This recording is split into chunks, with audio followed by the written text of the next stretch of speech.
Property Tax Reform Summit, sponsored by Project Promise Portage County. See the myriad of ways we deliver promise to Portage County by visiting our website, projectpromiseportage.com.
Good evening. Can I have you take your seats, please?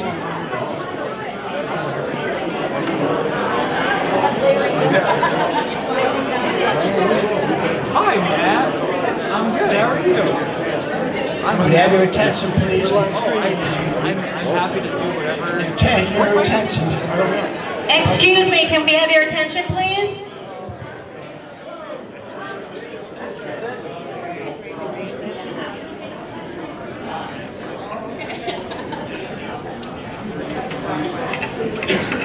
Dear Project Promise, my wife and I are in our 70s. Our appraised value went from $68,800 in 2022 to $94,400 in 2024, up 37.2%. Previous administration told us they took the cost of groceries and fuel out of the formula for Social Security cost of living increases. Yet, now, we're having to buy basic groceries on a credit card and running up its balance. Something has got to. Dear Project Promise, my son and his family saw their appraised value go from $111,900 last year to $149,500. Politicians talk about change, but nothing happens. My house is paid for, but I can't afford to live in it. What the hell do they expect from me? I can't afford to live in Portage anymore. Can you please bring awareness to this issue and mention us renters? At Project Promise, we don't chase headlines. We don't do this for photo ops. And our members don't seek the spotlight.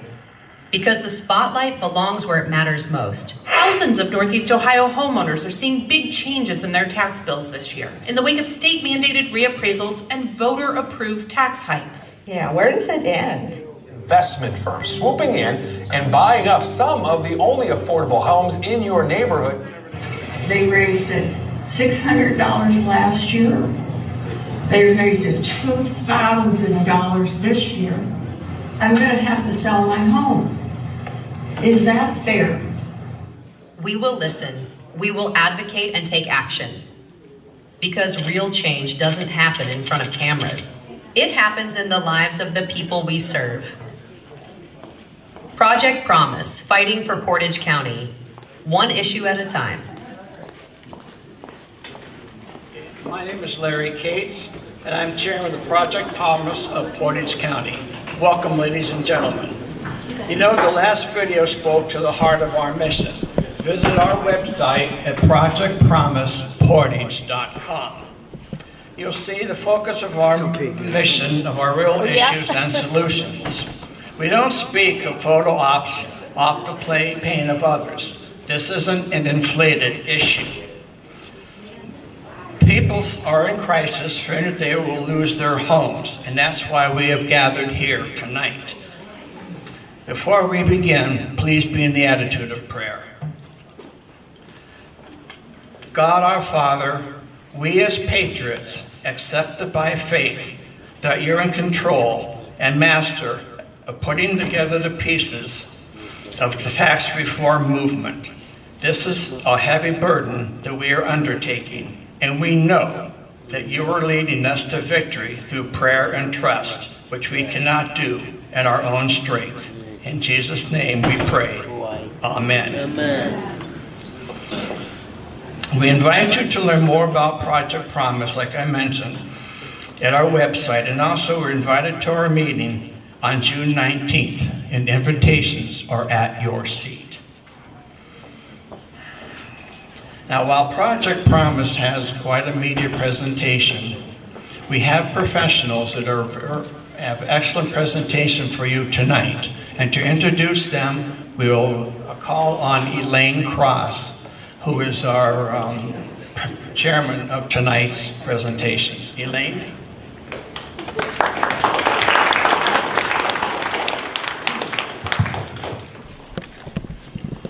Well, we have a slate of excellent speakers for you tonight, and I know there's a lot of questions, concerns, so I want to get started right away with a real-life story from the Mayor, John Mara. If you'd join us, we'd love to hear your story. First person. Okay. Thank you, Elaine. Thank you all for coming here. Again, my name is John Mara. I'm the mayor of Timberlake. About 7 years ago, we bought in Timberlake our forever home, and we were living in Mayfield Village. I bought a house, or actually built a house there 30 years ago. And over the 30 years, the tax kept increasing. Pretty much, I couldn't afford the taxes, so I had to sell. So we bought again our forever home in Timberlake, and we bought the house that needed a lot of repair. So I got it for a good deal, put a lot of money into it, and actually used all my retirement pretty much, and a lot of sweat labor into it, and fixed it all up. Little did I know, I was very naive, I didn't know that I'd be penalized for it, okay, 7 years later. So over the six years, they raised the valuation. I paid $230,000 for it. Again, put way a lot of money into it, but after about 6 years, it went up to $285. Then this past year, from $285, overnight it went to $505. So my taxes went from $6,000 to $10,000 just overnight. Now, how did they do this? Well, it's called the mass appraisal method. And what they do is they basically take a house that is sold. If they can't find it comparable, they'll take a house that is sold in the area pretty much at a high value. And then they'll take the basic building costs off of that, and the cost that they have left pretty much is the value of the land, and then they'll adjust the land value. Well, in Timberlake, what they did, and everyone in the village, they adjusted all their land value up 20% across the board. And then along the lake, they adjusted the land value up, in some cases, over 100%. And the reason is because along the lake, they've been undervalued for years. Well, because of this sexennial valuation, and then with the school boards, the 20 mil floor, because Willoughby East Lake met the 20 mil floor this year, pretty much we got slammed with $8.8 million on unloaded tax that's going to hit the Willoughby East Lake school community. So that puts a heavy burden on us. And again, where's the money going? We look at our tax bill, we need tax relief. And when we look at it, I look at mine, 63% of my tax bill goes to the schools. I just talked to a woman, a resident from Wycliffe this morning, and 65% of her tax bill goes to Wycliffe schools. So when you follow the money, and I started going to school board meetings a few years ago. Now, y'all say, we want to keep control. You guys have control of the levies. You can vote them up or down. And as long as we keep the money coming from the property, we pretty much have control the residents have control over what the schools do. Well, going to school board meetings for the last few years, pretty much they give you 3 minutes to talk. They'll cut you off at mid-sentence and then won't answer any questions. We really have no control. They don't really do what we want them to do. And then when we tell them that we want this change or this, we don't want them to do this or that, like especially when the DEI stuff came out, they said, well, the state is mandating that. Well, 70% of the revenue comes from property taxes for the school districts. And out of that, only less than 20% comes from the state. Well, even when the state gives carve-outs like the homestead tax reduction and so forth, what they do is they'll eliminate it from the property tax bill, but what they'll do is they'll still charge us and we'll still have to pay for it on sales tax and income tax. So either way, it's still coming out of our pocket. But the thing is that the state mandates that we provide education. But the thing is they basically penalize us because we voluntarily vote to support our schools, which again, they said, well, you support it. Well, first of all, when the levies come up for a vote, they pretty much mislead us. They lie to us about what the levies are. They say, well, it's not going to increase your tax. No, it won't until the reevaluations come out. And then they also say that if you don't vote for it, we won't have the funding, we'll eliminate busing and sports and so forth. So they always pretty much threaten us into voting for it or guilt us into it. So we end up voting for it, and then again, when these valuations come up, which again is done by the mass appraisal method, which again is very, very suspect, the problem is that now it penalizes everyone. And then what happens is that they do it every 3 years. And they do it purposely because every 3 years they'll do a third of the counties in the state. And what they'll do is, because see, they'll never have a majority upset at one time. So they'll do a third, and then when they do those third of the counties, those counties will do 1/3 of the residents also on the increase. So for example, 1/3 of the residents, their property values will go up just a little bit. And what that will do is because they go up less than the average, their property taxes will actually come down a little bit. And then they'll have another group in the middle where their property values will go up a little bit more, their taxes will go up just a little bit, but they justify and say, well, my value's up, my tax went up a little bit. It goes up just enough where they can't contest it because if they try to get an appraisal, which costs $600 to $800, and they try to do anything else, by the time they get estimates, it's just not worth them contesting it. So they're out of the question. And then there's the other third where they jack it up more than the average, and those are the ones that get hit like I did, because the average was 68% on along the lake, and mine went up 84%. So because mine went up higher than the average, my taxes went from $6,200 to $10,100. So, and again, that's just because of the way they have the system rigged, to be honest with you. So then when you look at, again, when you follow the money, where's all the money going for the school districts? Well, 80% of their budget is personnel. You know, it's administrators, assistant administrators, and support staff to support the assistant administrators and administrators. Then we have the teachers, and they're actually the least amount that are paid. So what we have is we have teachers that are underpaid, administrators that are making over 6 figures, and then they have assistant administrators helping them making 6 figures, and then they have assistants or support staff helping them that total are making way over, and you know, that's where the money's going. So when you look at it, and the problem is we can't do anything about it because we have to fight the unions on that. The unions then will say, no, you can't do anything with these people. So the only solution in my mind would be the state has to, you know, since they control the schools anyway, they need full control and make laws so that we need a dose pretty much for the schools district, because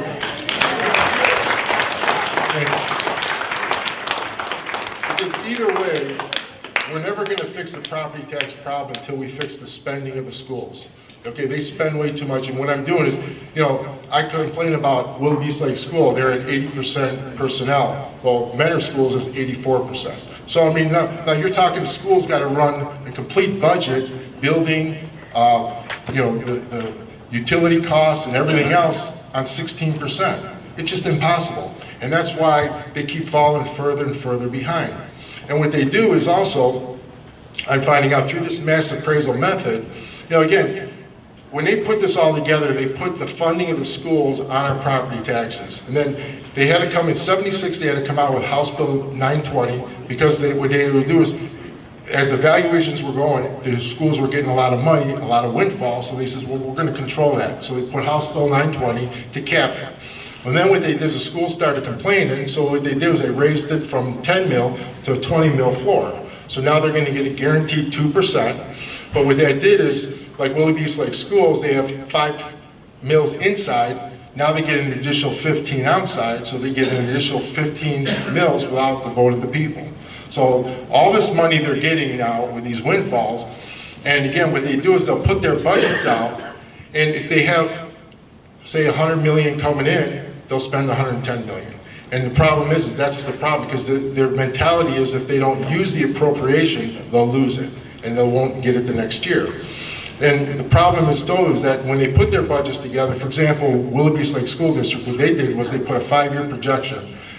And after 5 years, they said how many days cash will they have available? Well, if the valuations, they say, go up 17.5%, then that'll bring in, they'll have 30 days cash at the end of the 5 years, which would be not enough for cash policy. So then what they did was they said if the valuation coming at 28.5%, then they'd have 52 days cash reserve. So what they did was they submitted that to the auditor. And then what they did was in September, 4 months later, they put a cash reserve policy together. On that policy, they said the first 2 years, 90 days cash, the next 2 years, 75, and the 5th year, 60, which is 8 days more than the 52. Now the auditor, by law, has to make sure that the school has enough funding. Was it a coincidence that the valuations for the Willoughby East Lake School District came in at 30%? So, you know, and again, when I'm finding out also, when I'm doing the research on this mass appraisal method, they pretty much can manipulate the numbers and make it come out any way they want because they're using averages and estimates. So, you know, this whole system pretty much is, and the thing is that how we can't fight is because what they'll do is, first of all, the burden of the proof is on us. Because like, for example, in Lake County, Vision Software Solutions, they go out and they do these mass appraisals. Now, they get paid to do that. They got 1.8 million for that contract. But now, every valuation they do, when someone contests their valuation, they're getting $295 to $695 additional for every case that they hear. So now, again, if they evaluate everyone high and they get a lot of people contesting it, that's a cash windfall for them. They're gonna make a lot of money. And this is another thing where, you know, the whole system is, to me, it's rigged. So, you know, something has to be done. So what we're looking at doing is total property tax elimination. Because, you know, being a mayor, I know that one thing, part of our taxes go to services for the community, which is good. Police, fire, EMS, but at least we get something out of it. But when over 60% of the taxes are going to the school district, that's when we have to basically look and say, okay, we have to stop this somewhere. So Elaine here wants me to, well, let Leonard, because again, Leonard's going to give you a presentation about where we stand, again, with that part, and Brian, again, Massey will kind of close us up. Thank you. Thank you, John. That's confusing, isn't it? It's very confusing. Next up, we have Leonard Gilbert, who's going to give you a biblical perspective from the Word on property taxes. That's all I know. Yeah, my name is Leonard Gilbert. First of all, I just want to let you know I'm from Atlanta, Georgia. So if you hear me say yes, ma'am, no, sir, thank you, you're welcome, please, y'all gonna have to take that up with my mama, because that's the only I know. So I want to let you know that. All right? Now, the reason why I like to look at things from a biblical perspective, I've been a Christian now for 34 years, and I've come to recognize that we are an ungodly nation. We are ungodly, we're uneducated, and we got an impotent church. So now you put those three together, and what you have is what I call biblical judgment. So everybody's talking about looking for hell, you know, they think about fire, but God can unleash hell right here in front of us on this earth, and you'll see it. All right? A little bit about me. Like I said, born in Atlanta, Georgia. I worked for Avery Dennison as a process engineer for 34 years, and I've been a citizen activist after I retired. I thought I was going to just be thinking, well, what am I going to do next? I want to fish, I want to cycle. Then all of a sudden, I had this urge to say, wait a minute, I got to get this word out about the property tax, because Brian Massey and I were looking at this and say, you know, we're going to tax people out of their home. And we're seeing it happen. People calling us in tears, crying, they're trying to get ways to fix it. And we go in to try to help, but to no avail. So that's where we are, but I'm going to keep fighting until the Lord calls me home. Here's the reality of where we are. I'm going to make this short and sweet. You spend all your time working, paying for your house. I'm thinking it should be mine right now. All right? Now, you're basically paying rent to the government. You're a serf. We thought serfdom was done. It's still here. It's just a little bit more sophisticated. Okay? And if you want to find out who really owns your house, I will give you my phone number. I want you to miss 3 consecutive payments and then call me and tell me how that worked out. All right? This is what we're dealing with. The system is complicated, it's costly, and guess what? You can't sustain it. Now, when I say you can't sustain something, that should ring a bell to someone. But we're just going on, keep raising the taxes, and we keep going, sucking the life out of all of us. So you can't sustain it, all right? And here is where my biblical aspect comes in. If you have the power to tax someone out of their home and leave them homeless, that's immoral. That's their house. So the game changes now, all right? Now, I go back to the word, and God is very clear. He did not give the government responsibility for the property. He gave it to us because the family is the first ordained government provided by God. Didn't give it to the government. And I look at some biblical perspectives here. We go to Ezekiel, and one of the things that people always tell me, say, Leonard, you know, it's funny that you bring this up about not being scattered. But what is happening to families now? We're moving all over the place. We're not transferring wealth to our children like we do. And the kids, we're not having as many kids anymore, which is another issue, because you need children to actually replenish a society, and you'll pay the price for that too, all right? So, moving right along, John mentioned this. I don't want to do anything to my house because it might raise the value and I'm going to get taxed more. My house we're talking about, all right? This is the disincentive. We got the third-party appraisal. Somebody comes, now they're flying the drones over the house. Now they don't even come in and look and bother you. Take pictures, come back, say, oh, you got a new roof on your house. Yeah, it was leaking. I had to replace it. That's not an improvement. Well, you know, that could add to the value of your house. Who says who? I don't see it.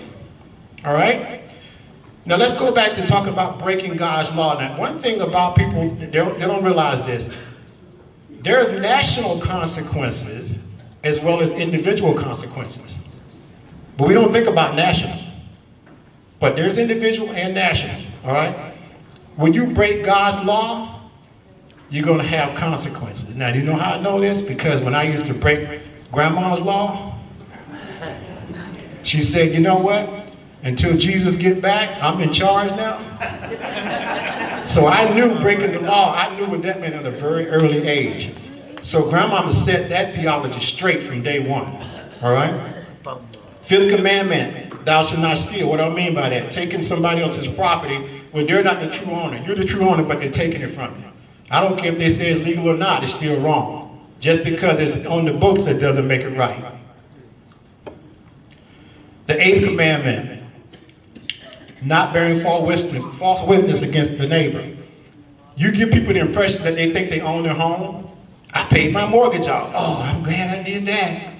All of a sudden you hit a little hard time. Guess what? Now, property taxes due, you got a little problem here. I'm on a fixed income now. World looks different when you go on a fixed income. I'm sure you can attest to that. All right? So that's a commandment we're breaking. We're breaking the 10th commandment. And by the way, we're probably breaking commandments we don't even know we're breaking. That's how bad we are. See, one of the biggest lies that's been told by the church is that man is basically good. Man is bad to the core. It doesn't mean he can do bad things, but his heart is not right. And what I mean by that is that nobody had to teach me how to lie, cheat, and steal. I knew how to do it. How did I know? Because it's natural. All right? Contesting valuations. John mentioned this. You have to prove to somebody else what your house is worth. Now, you're starting to see the insanity in this? Now, you would think somebody would say, wait, something's not right here. But we're just marching along like there's no problem at all right? Now, and then you got to invest money to prove that what they're saying is wrong. Still doesn't ring a bell. We just still rolling along, all right? Let me tell you what I want you to see here. This is what you're going to relate to this. These are the governments, all right, that God has ordained, all right? Now I want to show you a quick picture. There's a family, okay? Remember I said that's the first ordained government from God, all right? We go to the local. I'm sure we all know the local because there's the one that's taking our money. That's what, you know, most of the money is going, right? It's going to the local. We think the state's doing everything, but the local, let me tell you something, politics gets worse as you go lower and lower. We think we look up at the federal, but it gets lower and it's just as bad because like I said, you can lie, cheat, and steal in any level of government, all right? There's the state, circle's getting a little bigger, and here's the federal. What's wrong with this picture? Okay, you see what has happened to it? Now, this is normal to us now, all right? Now, let me tell you what's going on. Some of us don't even know what normal should look like. I asked a question, what is the role of government? And people give me this big question mark. It's not a trick question. It ain't that complicated. But we don't know the role of government. That's one of our problems. Now, this is the way it's supposed to look. Uh-oh. Look at the family size. You see what has happened here? All right. Guess what happens when you have freedom? You got to have responsibility. Freedom is not free. So now, the reason why that government circle has grown, because the family, broken apart, all in shambles. We are a nation of death. Abortion and killing a baby means nothing. But yet we'll go out on the street, oh, there's a little puppy, we got to get the puppy and take care of him. You see, we're just totally messed up, all right? Now, bottom line is this. The government has grown to a point where it's exceeded our capability to pay for it. Because I don't know about my salary, it's kind of stuck right now. Because when you're going to fixed income, you know what? I can't go and print it like they can do with the government. I can't print it like that. Now, if they do it, it's okay. But if I do it in my basement, I'm going to jail. See? That's what Grandma used to say. The chickens have come home to roost. And we're there. And there's going to be some consequences. Now, I hate to talk this way, but again, like I told you, when I was not doing what I was supposed to do, Grandmama gave me a spanking. But the spanking that God's going to give me, though, I really don't, I don't want to see it. So I'm doing this for the next generation because we've blown it big time. I'm doing it for your kids, your grandkids, and everybody else because if we sit around and do nothing, these kids are going to get blindsided and they won't have a clue to what hit them. All right? I want to share this with you because I want to tell you what has happened to our way of thinking.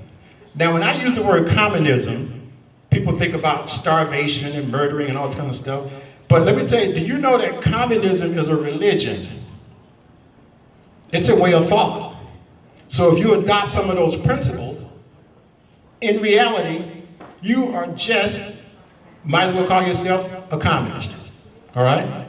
Now, free education for all children in public. Now, I use the word common schools because that common schools, that's a universal communistic principle. You know, we're trying to force everybody to be equal and it doesn't work that way because we're all created differently. We got different skills and stuff. So this commonality thing is very dangerous when you say that. But we kind of changed it now. We call it public. So it doesn't sound as bad, you know what I mean? Public education. Now, when you say common, that means indoctrination. People don't realize that. Because what I'm going to do is, I want you to come out the way I want you to come out, and I want you to think the way I want you to think. All right? Now, and here's the kicker. Do you know that education for children is enshrined in our Constitution? So the very thing that we call the law, we are pushing it on ourselves and driving ourselves into the ground. The communists were brilliant. They knew this was going to happen. They planned it beautifully. Now let me go a little further and make it clean for you. Abolition of property and land and application of all rents of land to public purposes. Okay, now, public education again. I want to refer common schools. From its inception, it was communistic. We thought this started yesterday, but sin didn't start yesterday. Right after the Puritan era, the Enlightenment period hit, man said, I know better. And I can tell you something that's very interesting. I've done a study of our Constitution, the state and the federal.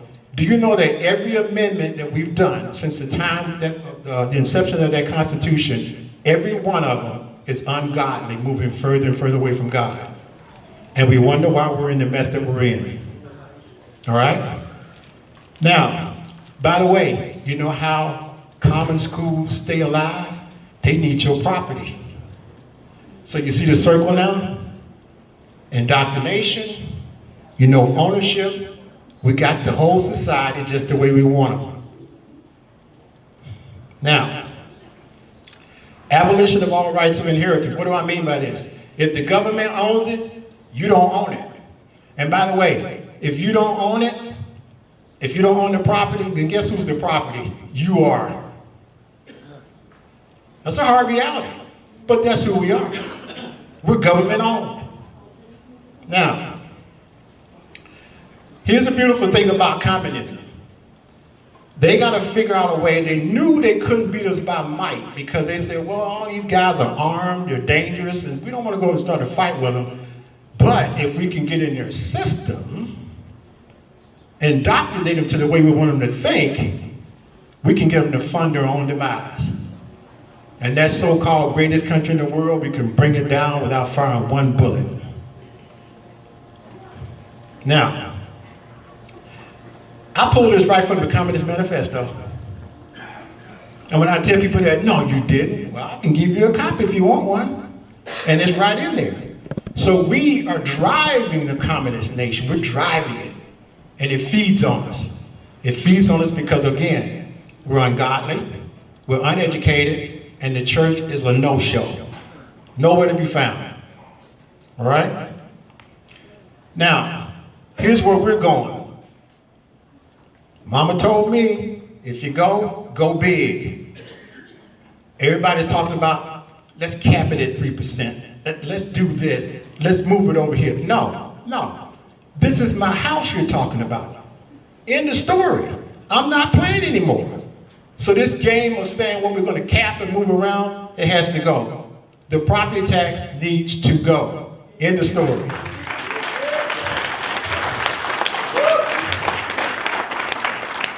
Now, I learned a lot from my wife, grandmama, mama, I had great teachers, okay? And she told me this, you know, anybody ever get caught in a lie and your mama know you lying and they look at you and you just keep lying? And she looked at me and said, son, just put the shovel down. I said, what do you mean? She said, cut it off? Oh, there it is, sorry. She told me to put the shovel down. Stop digging it. That's what we got to do. Stop it. Just stop. Everybody panics when you say that. What are we going to do now? Well, guess what? Maybe it's time to start thinking about the reality of where we are and start being the citizens and the families we need to be to take back control of that first family ordained government by God, and that should be our foundation. And they said, Leonard, well, how are you going to pay for this? How the government is going to pay for this? And I told them, I said, when have you ever known the government not find a way to tax you? That's the least of your problems. But you see the thinking, you see what's happening to our thinking? How are we going to pay for this? How are we going to pay for this? That's the way you got to realize it. We have come to a point, I had my best economic lessons from grandma again. I used to go to Grandma. I said, Grandma, can you give me $5? Nope, I got one. I said, doggone it. I go back and ask Grandmama again. I said, can I have that $5? No, I got one. I got mad again. Finally, I said, maybe I ought to take that $1. I took the $1. That became a pattern. Grandmama came back later and she said, Leonard, she said, how did that $1 work out? How did you survive? Guess what happened? I had to prioritize. Maybe certain things I don't need anymore, but I had to identify the essentials versus non-essentials. All right, now, I'm gonna move along here. What does true ownership look like? In a society, if you own something, this is critical because you gotta go back, take it all the way back to Genesis, all right? Family stability is critical. It restrains the government. First rule in biblical economics, man has to be restrained. You give him money, he's going to spend it like a drunken sailor. So you give him only what he needs, no more, no less. All right? You talk about economic growth. When I was in Georgia, I moved up here. My daddy told me, son, if you want to go make money, go to Ohio because it's the manufacturing mecca of the world. So I got my little engineering degree and came up here. This place was booming. 30 years I look back, I said, what in the hell have they done to this state? It's been destroyed. You had everything here. And by the way, don't tell me it's a Republican versus Democrat issue. I ain't buying it. This is an evil issue. We don't want to call it that, but that's what it is. All right? And we want to do generational wealth. We want to give this to our children and our grandchildren and your children because we want them to prosper like we did. God has blessed me with a wonderful life, and I'm doing what I'm doing because I want to give back to the community and to all your children, your grandchildren, and everyone else. That's important to me. All right? Now, what do I mean about restraining the government? We got to start reassessing our priorities and cutting waste. He mentioned the Doge. But see, I got to tell you something. I like Doge, but there's one problem I have with Doge. You know what I call it? Efficient socialism. Because if you're not cutting anything, I said, cut it. That's a Doge. If you don't need it, you're gone. You don't need it, you're gone. Now that sounds cruel, right? But what do you do in your household? You manage it, don't you? You got to make tough decisions at times. That's life. But we have to take control of this, because if we don't do it, it ain't going to happen. Now, streamline essential services. What do I mean by that? Does every county, whether it be village, community, or whatever the case may be, do we all have to have big, shiny fire trucks? Maybe if the truck that I have won't even fit down your street.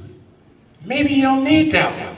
Or guess what? How about collectively working together as communities, as families, helping each other out, and getting it through without the government being involved? Novel concept, isn't it? And I don't have a problem paying taxes. I want you to be clear about this. I have no problem paying taxes.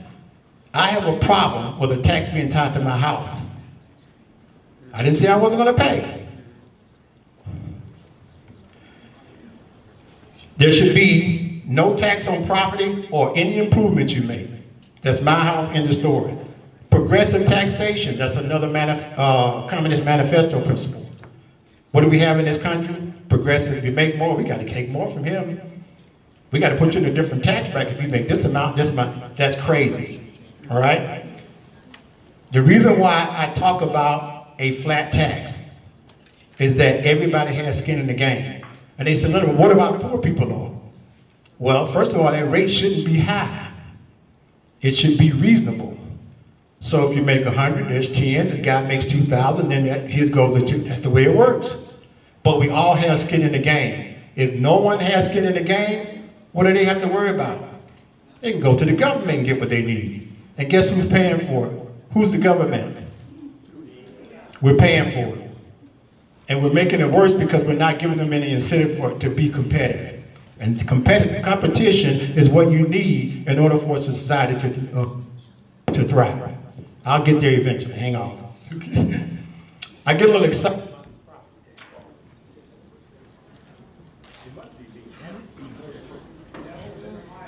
It is. Can you hear me now? No.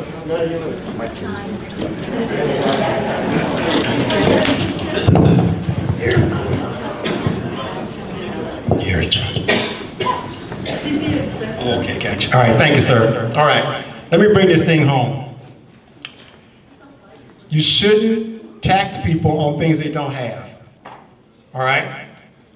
If I earn some money, that's what you should tax me on. End of story. You can't come up with a fictitious way of saying, well, if you make this amount or you perceive me to make this amount, then this is what we're going to tax you. It doesn't work that way. That's ungodly to the core. All right? It requires the government to start operating lean like they should be. All right? Novel concept, but we don't know what normal looks like. And we got to change that. And who has the power to change it? We do. We can't rely on government officials. We can't rely, because again, the government official circle should be the smallest one of all the circles. And we have a hard time visualizing that.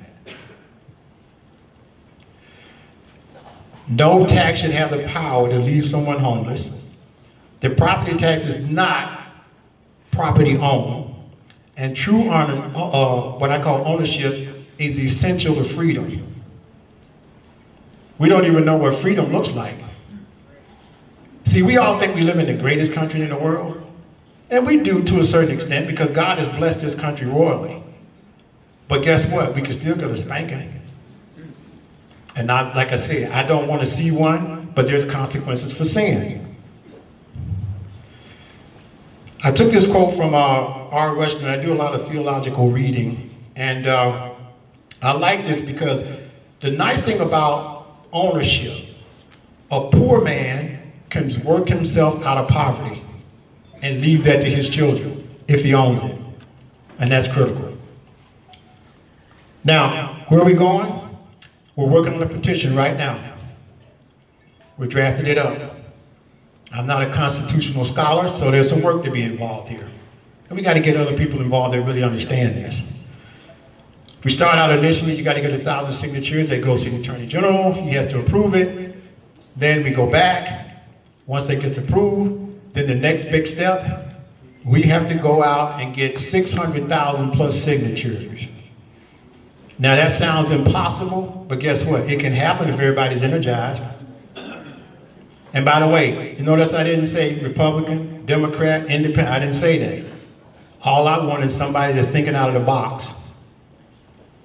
All right. Then what we're going to have to do, when we look at this, we get on the ballot. All of a sudden, things change. And that's when everybody goes into panic mode. What are we going to do now? What are we going to do now? Guess where you have to look? In the mirror. We can't rely on government to fix all of our problems. We have to do this ourselves. With that being said, that's the end of my story. And I want to tell you one thing before I leave. I love all of you, and there's nothing you can do about it. So, you have a good night.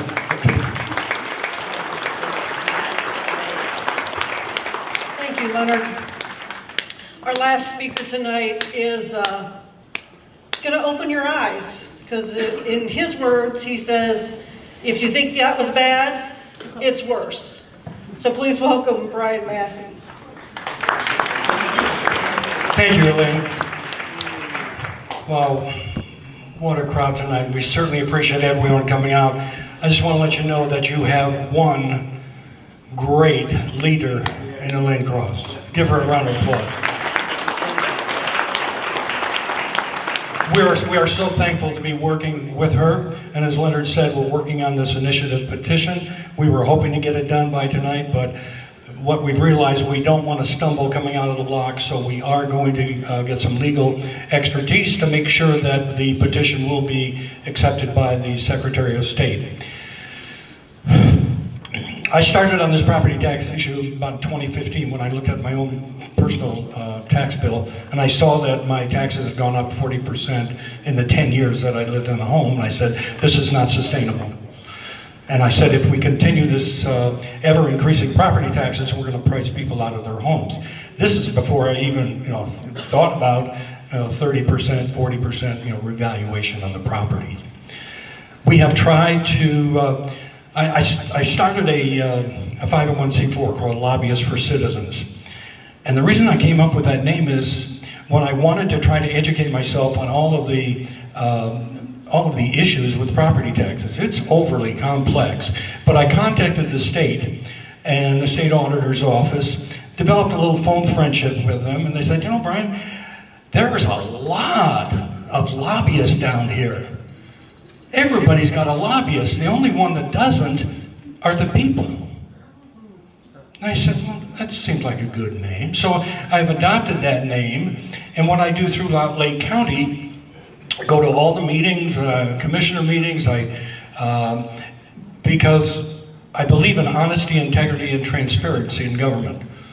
That's what we must have, and I do it by exposing the lies, deceptions, and the betrayals. Now, I'm the most hated man in Lake County. Nobody likes me, but that means I'm over target. We tried on this property tax issue, we tried to contact each and every state rep. We've had 2 representatives meet with us. There's one of them here, and I'd like to acknowledge him right now.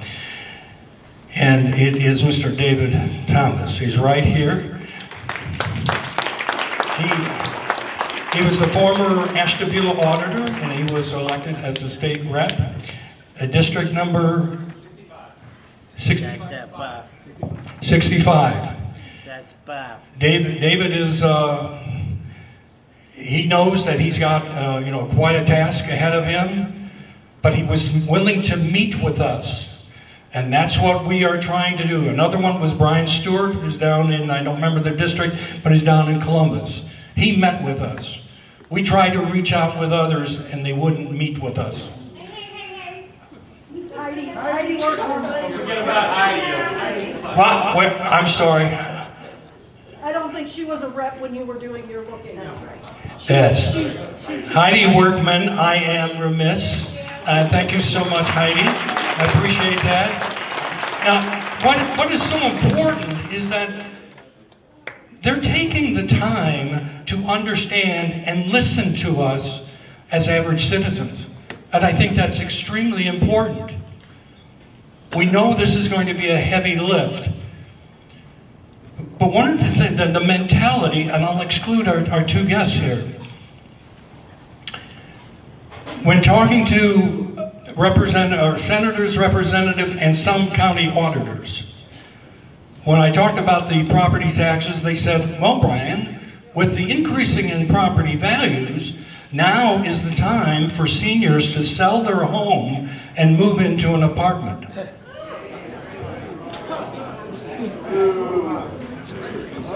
That's basically how I felt also. When, Leonard mentioned, property, that is the foundation of our freedom and liberty. It's my house. I asked the question, I looked at my taxes for the school district that I'm in, and it's a Riverside School District, and I looked at all the money I paid in the last 20 years in my home. I spent over $100,000 in the school. I never had a child in the school. And so when I asked some of the local Lake County officials, they say, Brian, that's part of the community. We must all. Leonard and I were trying to get a petition signed on the Budget Commission, and I'll tell you about that in a second. And here's the mentality. We, the people, are part of the problem. When we were asking them to sign a petition to add 2 people to the Budget Commission, they said, no, you can't do that because we must vote for the school levies. We have to do it for the children. Okay? And another reason that we must vote for the school levies, we've got to keep our property values high. And I'm going, they don't understand. There's a percentage of people that go to the ballot Voting on levies, they don't correlate that vote to an increase in their property taxes. So when Leonard says we're an uneducated society, we are an uneducated society. I was trying to explain property taxes to two friends of mine. We've been friends for over 30 years.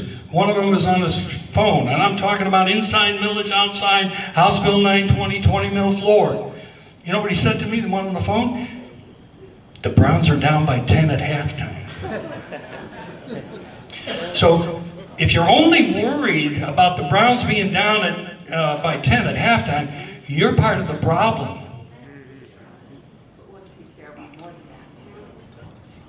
You've got to get engaged. I'm a Trump supporter, but I didn't vote for a king. I'm telling everyone, let Trump do what he's doing at the federal level. You must get engaged at the local level and let our senators and representatives know we're not going away. We're not going to let this one die. When I said it's even worse, we talked about eliminating the property tax altogether. We did some analysis of the CUP report. That's a big report that the state puts together.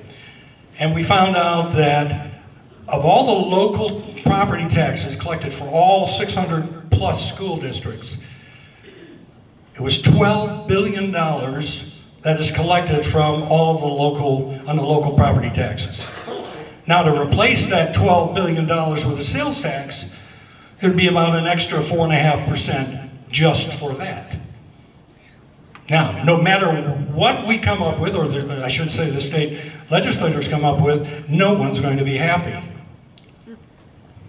Then I thought about it and I said, well, all right, let's say we eliminate the property tax and we make it all a sales tax.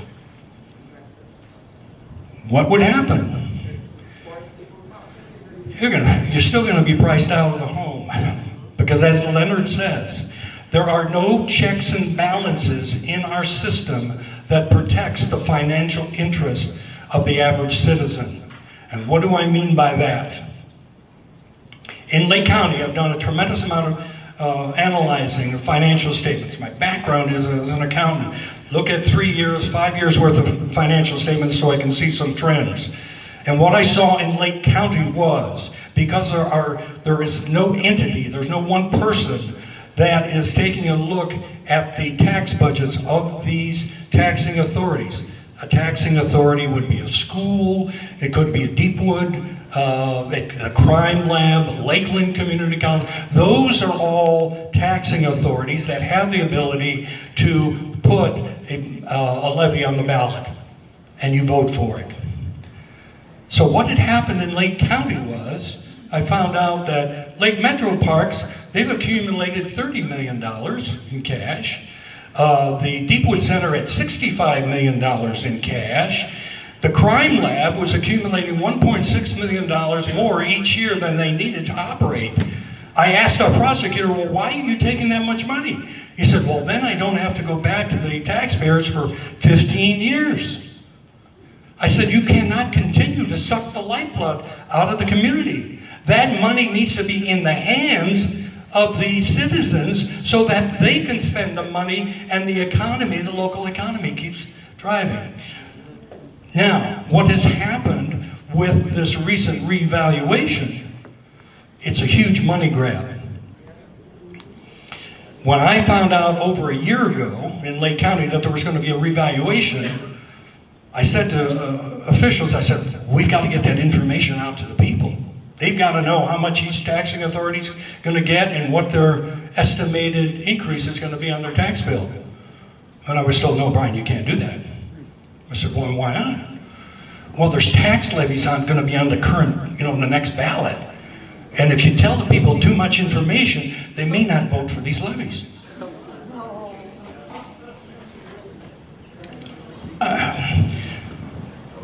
John, Leonard, and I operate on the biblical principles. Never to bear false witness. We also believe that love thy neighbor is a commandment and not just a suggestion. We're not doing this to We're not running for office. We're not trying to make money. We feel that we're being led to give the truth out to you. What my concern is, even if we eliminate the property taxes, nothing will change because no one is controlling the spending aspect of it. There is a commission called the Budget Commission. Every county has a budget commission. It's currently made up of the treasurer, prosecutor, and the auditor. In Lake, every county seems to operate a little differently, but in Lake County, they're really nothing more than a rubber stamp. A taxing authority sends their budget into the Budget Commission.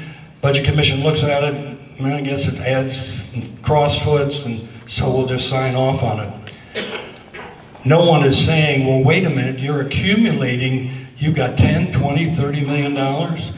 As John Mara was saying, the schools now have to, they now, instead of a 30-day, they want a 6-month, window of cash reserves. And it is not sustainable. My concern is, and I've been talking to David and Auditor Galloway in Lake County. They are trying to work at the state level, trying to reinforce the rules so that the Budget Commission can have some influence on the spending of these taxing authorities, but it's going to be limited. And unless the state legislators, senators, and the representatives, unless they do something to curb the spending of the schools. We had Willoughby Eastlake in Lake County. Because of this revaluation, they've got $8.8 million additional per year. The people in that district, that school district, they pay $210 for every $100,000 market valuation. You've got a $300,000 house that was over $600 without a vote of the people. And here's something I learned from Representative Thomas. The dirty little secret is the taxing authorities do not have to accept that unvoted increase. Not one taxing authority in Lake County decided to give the money back to the taxpayers. Not one. There were some in Geauga that did, but there was not one. So you got all of these, and in fact I even said to the commissioners in Lake County, I said, you're getting $1.8 million without a vote of the people. Brian, we need that. We got a $250 million jail we're going to be building. I said to Metro Parks, Paul Palagie, I said, Paul, you got $30 million in cash. You're going to get $400,000 additional because of the revaluation without a vote of the people. Brian, we need that to keep the parks clean and safe. It is a money grab. So I'll just end with this.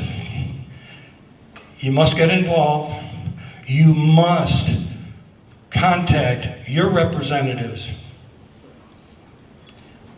and senators. They must do something.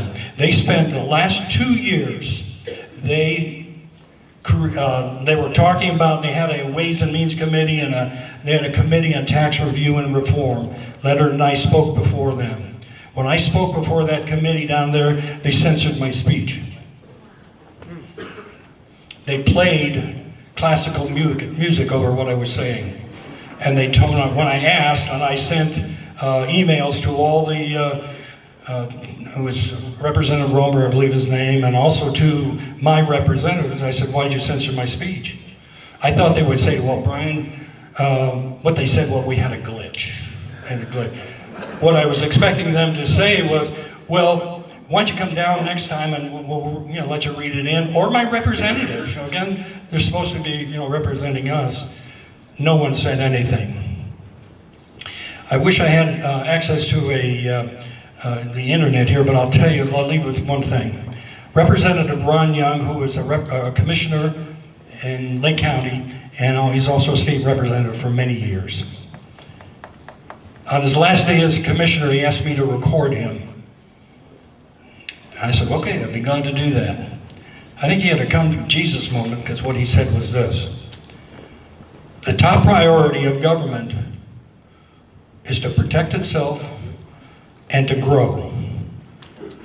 The two top priorities of any politician is to protect themselves and get reelected. Not one mention of what is in the best interest of the citizens. I could keep going on and on, but it is important, ladies and gentlemen, that you get involved. If you sit back and say, I wonder how my favorite team is doing, and as Leonard said, if you vote for any more property taxes, you're funding your own demise, and you've been warned. Thank you very much.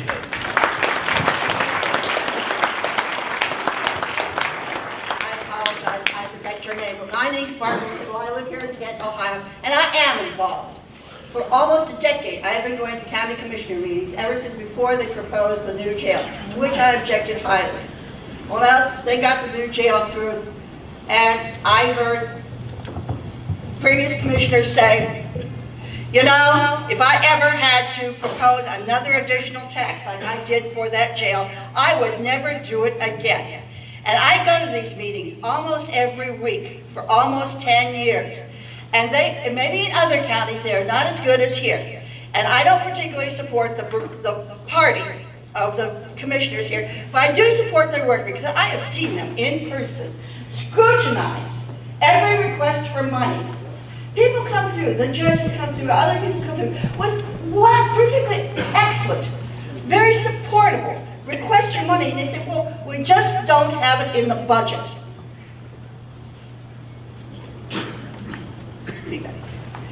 And my point is, he's like, oh, this commission says, oh, well, we're building up an extra, X dollars for the crime lab. The crime lab is important. Maybe they don't need to have a big reserve. But I have seen the Portage County Commissioners, and they've changed several times over the almost 10 years I've been attending. They do pay attention to the money they spend. I think that speaks for itself. And the reason I came to this meeting was because the first article I read about it said it was going to be a forum for the county auditor, the county treasurer, and Ms. Workman. I haven't heard from Ms. Workman yet, perhaps she'll speak. But I haven't seen the county auditor or the county treasurer here. Am I wrong? Well, I'm glad. I hope that both here.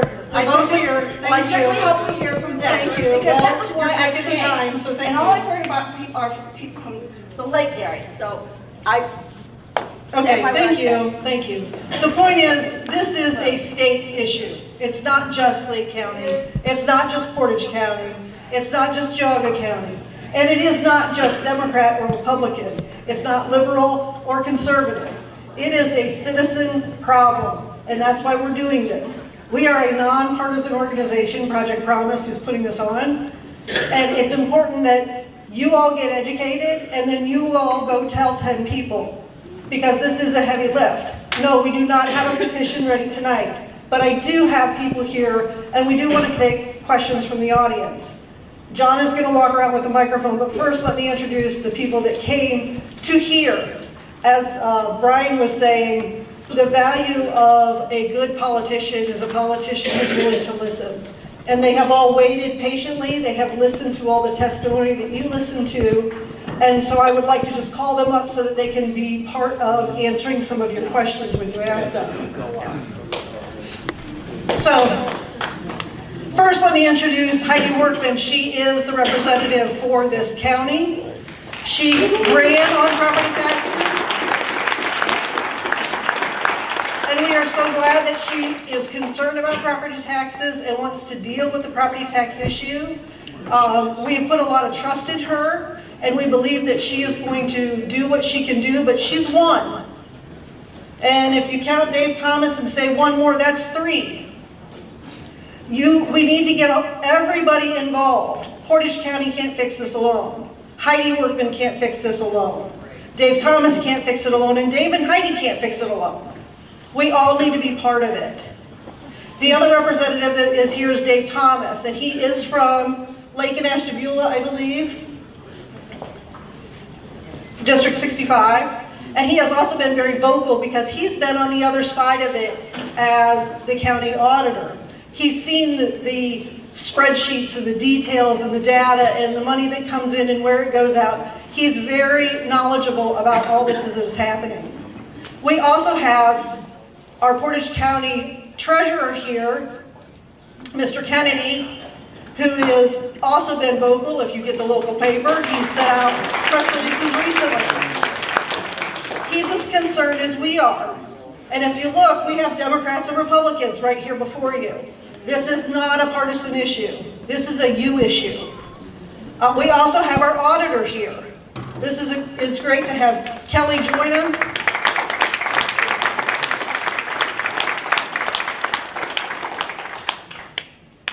We have a couple commissioners in the audience. If they would like to come up, if they're still here, please come up so that you can be part of the question and answer. I know Sabrina's here and Jill's here. She's right here.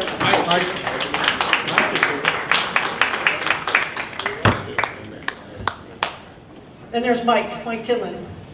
All right.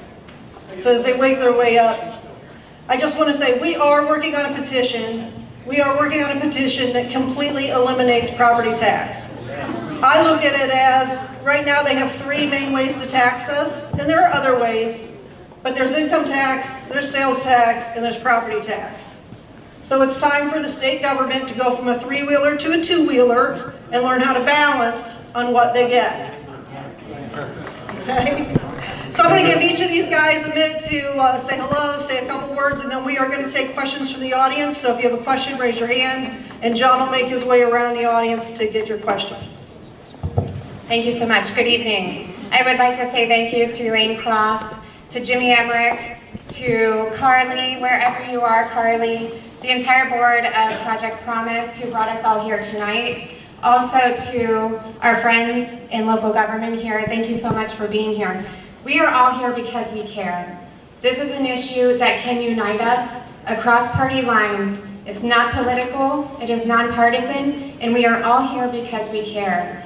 I sent out a petition across Portage County to almost 50,000 people, and the number one concern that they had was this issue, property tax reform. So I'm here tonight because I care. I sent that invitation out to the majority of you, and I asked my dear friend, fellow state representative David Thomas to join us, because he is the author and champion of the expansion of the Homestead program. And this is the best and most effective way, the silver bullet, to provide the relief that our seniors need all across the state of Ohio. It also provides relief to our veterans. So we are prioritizing this bill, expanding the homestead exemption, and I will let Representative Thomas speak to that a little bit. Before I do that, I can take just a couple minutes, I hope, and by a show of hands, does anybody here want me to show you gubernatorial candidate Vivek Ramaswamy's statement on property tax reform? Show of hands. Okay, that looks to me like the majority. All right, hold on. Okay. So he sent this to me tonight. He could not be here this evening, but asked if I would play it because I knew we would have a big turnout. Thanks for letting me join you this way. I wanted to share a few of my thoughts on property tax reform. Let me start by stating the obvious. Our property taxes are way too high in the state. They're unjustly high in the state. When you pay as much in your property taxes as you do on the principal repayment of your mortgage, that's unjust, it's un-American, and it's antithetical to our values here in Ohio. It's time for action. We need basic reforms, starting with putting a ceiling on how much of a property tax you can pay as a percentage of the land or property that you own. That shouldn't be controversial. We need to end the game playing with the 20 mil floor. We need to end other forms of game playing and non-transparency. Actually make sure the ballot measures contain information for the voter on how much they're going to pay in dollar value as a percentage of property values of different dollars, so voters really know how much it's going to cost them. That stuff's not controversial, shouldn't be particularly partisan. I know you all aren't going to back off this issue. Thank you for your interest that you've taken in what I believe is the top economic issue facing so many Ohioans in our state, the top economic burden for so many Ohioans in our state. And I can promise you this, as your next governor, I will make sure that we fight to end this crisis in our state so we can stand true for true private property-based principles that made America and made Ohio great the first time. That's how we're going to make Ohio great again. So thank you again for the opportunity. I'll hopefully see you all in person before too long. And in the meantime, keep fighting the good fight. It's worth it for our state. There you have it. I'm going to turn it over to Representative Thomas. Thank you everyone for being here. I really appreciate all of you. And I guarantee you, I took my oath to serve you, and I will do that every day that I have this seat to represent you. Here's Representative Thomas. Thank you all for welcoming me here. You have an awesome representative. Not too many state reps across the state are willing to do town halls and be present. You've got awesome local officials who are answering questions too. I'm happy to answer any of the questions on specific bills that we have. We'll have roughly 10 to 15 targeted single issue bills that you can read. You can see what we're doing, and we're attacking all the different areas of the tax system. There is no silver bullet. There is no one bill, no one action. It's going to take quite a bit, and we're using your enthusiasm, your action already at the local level to help beat down, frankly, some of the folks who are opposing us already and get things across the finish line. So thanks for having us. John Kennedy, Portage County Treasurer. I want to thank you for coming up here and being part of this discussion. And Heidi, I know you're brand new, but we need your leadership on what is the most important issue, I feel, in the state of Ohio, which is property tax relief. And I would only prioritize seniors, especially, because it was alluded to earlier about seniors being priced out of their homes. Matt Kelly and I here, there is no difference in terms of how we're approaching this problem. We have been hearing what you've been putting out there, your frustration, your anger about property taxes. We've been getting it on the front lines for over a year, more than that actually. And so we know that this issue is top, and our seniors need a break. You know, and so if we can get some homestead exemption benefit, you know, a lot of the folks that I talk to say, John, I just, you know, I'm just over that $40,000 income threshold, and I'm therefore ineligible for this this benefit, or the benefit that I'm getting, $25,000 off the taxable value of my property. That's just not enough. I'm on fixed income, and I can't afford, I've got the mortgage paid off. I've lived in this house for 50 plus years. I want to die in this house. I'm not moving. I'm not going anywhere. I love Portage County. How can I stay in Portage County? How can I stay in my house? We can do this. We can figure it out. And I have faith that this has moved up quite a bit down in Columbus, and that you guys are going to really attack it. So I appreciate your work on this. I'll stop talking. Thank you. Hey, good evening, everyone. My name is Matt Kelly. I'm your Portage County Auditor. I'm the guy that's had the wonderful task of carrying all this very complicated, very tough, frustrating stuff out over the past 6 months or so. When I first came into the auditor's office here less than 2 years ago, this is one of the first things I saw that was going to be a very, very big issue, a freight train coming to Portage County. I listened to other auditors around other counties. I knew it was a state issue. So we started having town hall meetings like this, very smaller. The first one I went to was in Atwater, about half the size of this crowd, and talked for about an hour and a half. And at the end of that meeting, instead of directing the anger and frustration towards me, which I know was coming, I signed up for it, I'm okay with having tough discussions, but at the end of that meeting, that group of 50 or 60, maybe 70 people was ready to get on a bus and drive down to Columbus and express exactly what everybody in this room is feeling. I see this every single day. I can't tell you how many houses I've been out to of seniors talking exactly what John's talking about, that they're frustrated and scared that they're going to be taxed out of their house. That's a sin in the United States, as was talked about in the presentation. I can tell you, I've never seen the presentation that was up here by, I believe, Mr. Gilbert, the first presentation that was up here. I have not seen that presentation before. But largely, if you've heard me talk at any of these town meetings that I've been to, at the townships and the Kiwanis Club, the Lions Club, wherever it's been, John and I have been, we say most of the same things up there. I focus very much so on my family. That's the most important part of my life, and want government to stay as much out of my life as possible. I'm in this position. I ran for auditor so I could be not on the sidelines, but be part of the solution. And I hope that, you know, in the speeches that we give, John and I, the speeches that we give at the town hall meetings saying, hey, look, we have got to be a loud voice. Matt Kelly, our commissioners, you know, are not going to be the only ones that say something and something's going to get done. Certainly we have the ear of our state representative and others, but it can't be just one person. The more powerful voice is groups like this. I'm so happy to see everybody here tonight. I'm ready to take tough questions.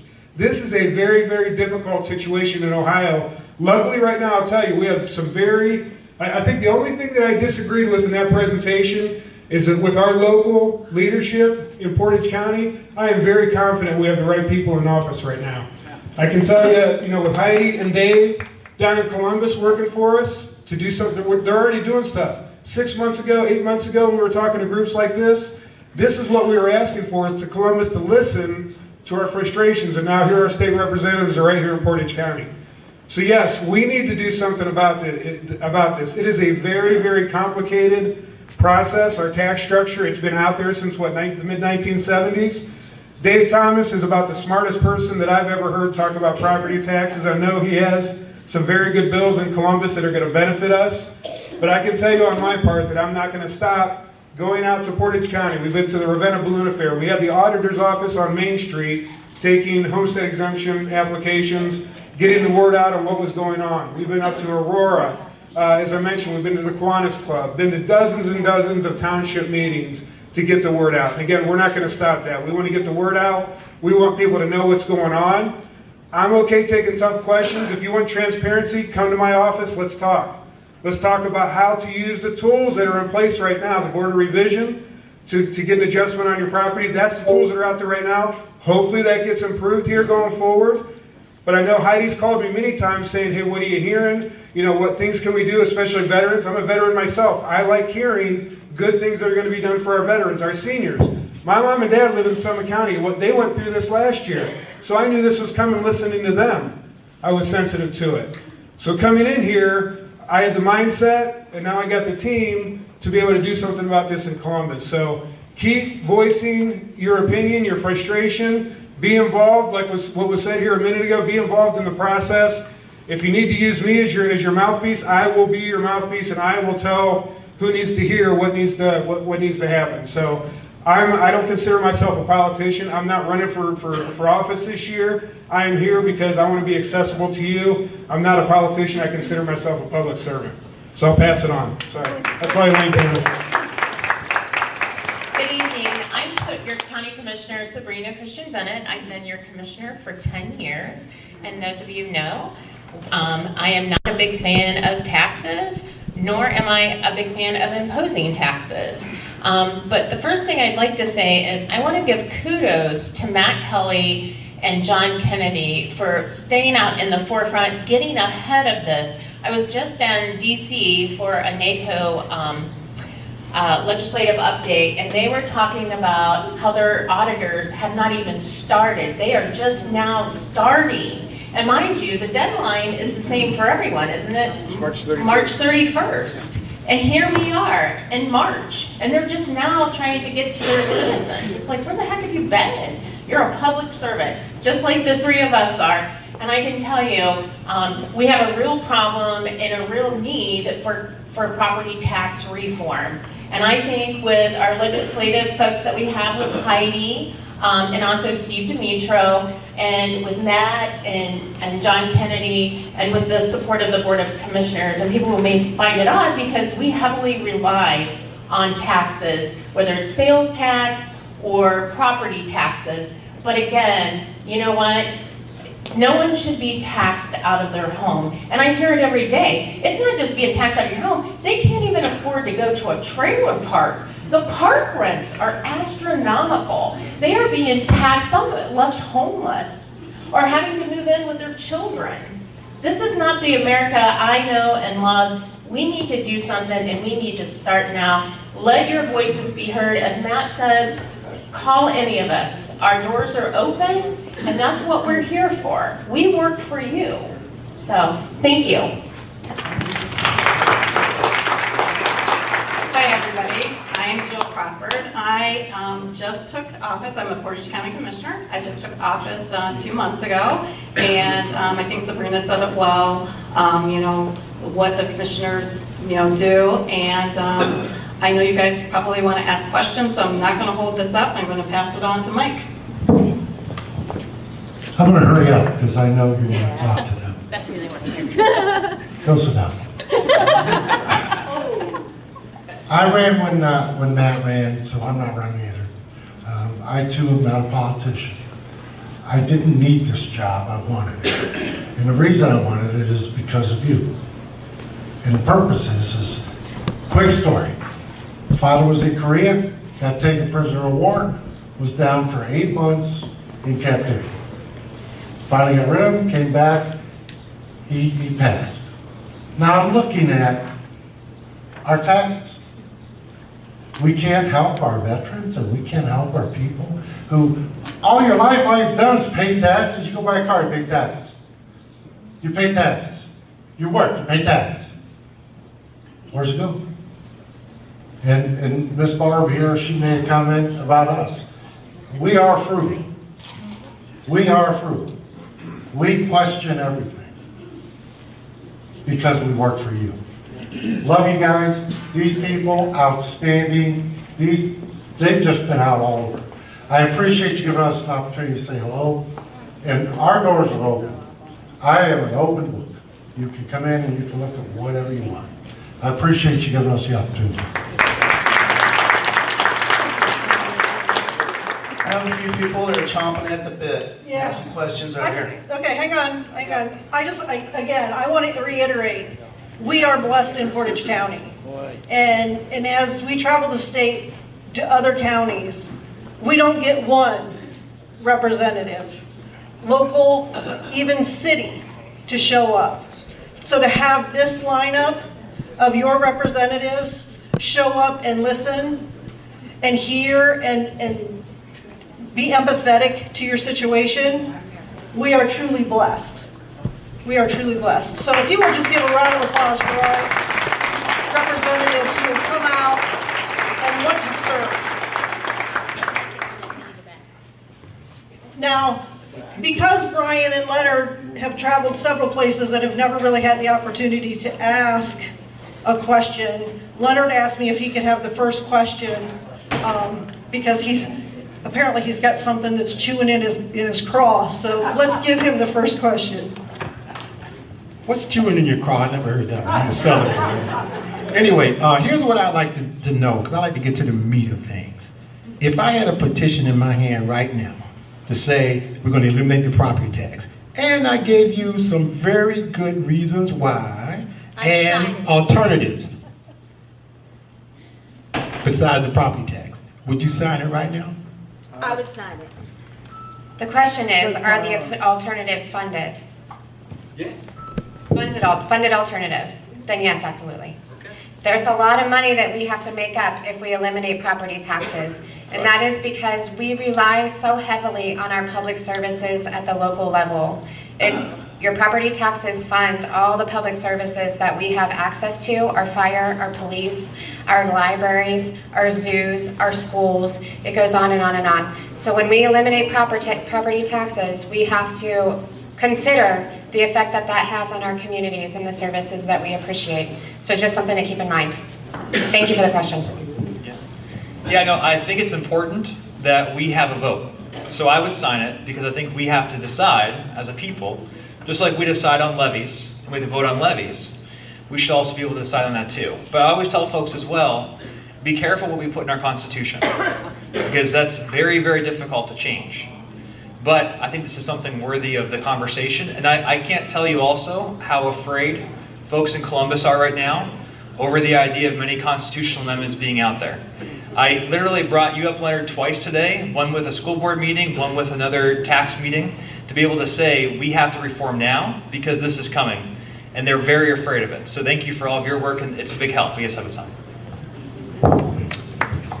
Well, I'm not a state lawmaker, so I wouldn't have the ability to sign off on something, but you know, the issue really is around cost. And I said this with Matt in our op-ed that we did last week, that a state budget is a reflection of what we value as a people, right?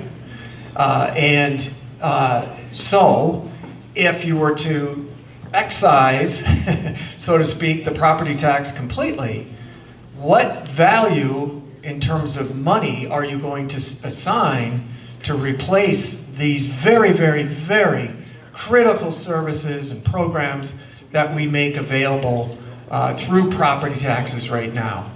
So I think that's where you have to start is, you know, is there a value proposition out there amongst us as citizens that says, yep, I value schools.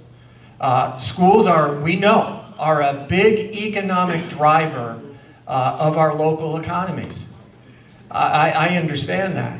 And if you don't have a highly functioning public school system locally, guess what? You're not attracting a lot of young families to move into an area. Ravenna is facing such a hardship right now. So again, it's a question of what do we value and what kind of money are we going to allocate towards the things that we value the most.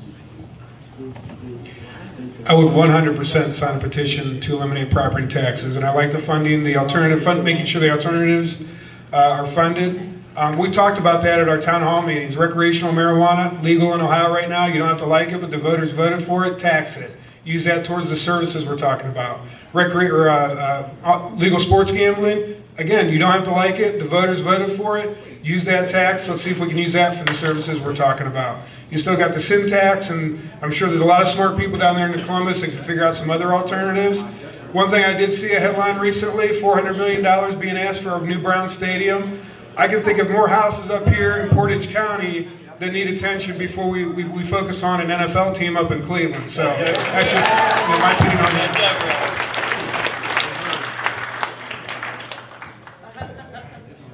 Okay, John, so address somebody. We have a treasurer, an auditor, and 2 state reps. So if one of those you think would answer the question best, ask it toward them. I'd like to make a statement if I could. Sure. And I'd like our state rep and other people to listen to this. But I was a social studies teacher for 35 years, public school teacher. Funding is very dear to my heart. And I did a little research before I came, and I'll be brief. But the Ohio State Constitution was amended in 1851. And it required a thorough and efficient system of common schools throughout the state. Not communist, common schools in the state. Now this went on, and the schools were funded in different ways. Several decades ago, there was a Ohio State Supreme Court decision called Duralf versus the state of Ohio, where a plaintiff challenged the state and said that their school funding system was not constitutional. The Supreme Court ruled 4-3 that it was not constitutional in order the state to come up with a fair funding system. That has not been done. That was 1997. And we're still waiting. Now you're talking about tax reform. Unfortunately, property taxes do play a big part in the funding of those schools. But I read your brochure when I came in here, my wife and I, and it said one of the long-term goals was to amend the Constitution, reform the funding mechanism for all services currently funded through property taxes in more balanced and transparent ways, such as sales and income tax. Gee, that makes a lot of sense. I can't figure out why nobody in Columbus has figured that out yet. So I appeal to you, please support your schools. Okay, thank you for that question. I'm going to give Representative Thomas the mic. He wants to answer that, but I'm going to give you a little bit of fact here that I have. School districts in the state of Ohio have the right to charge income tax. Only 217, I think, out of 606 schools actually do it. So it's a whole mechanism for them to fund their schools that most of them do not take advantage of. Thank you, and just to go off of that, handful of things. First, that's an excellent point.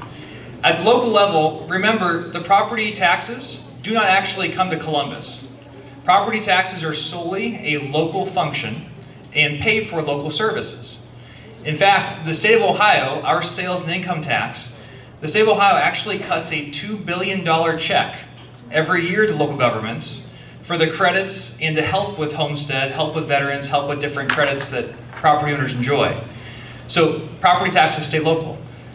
Counties, villages, cities, schools could decide tomorrow, we have given them the tools. We actually don't even need a constitutional amendment. We've given them the tools to move that burden off of property and either onto sales or onto income tax or some variation of that. So we already actually have that ability right now.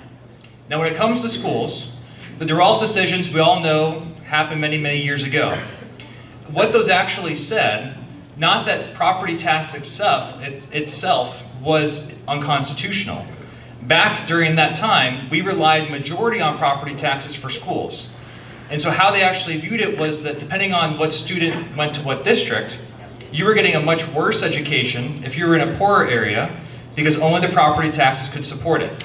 The court decision wasn't actually really looking at the taxpayers' fairness, they were looking at the students' fairness. Now since then, we've had about 7 different formulas. Currently, we're on our most recent one, the Fair School Funding Formula.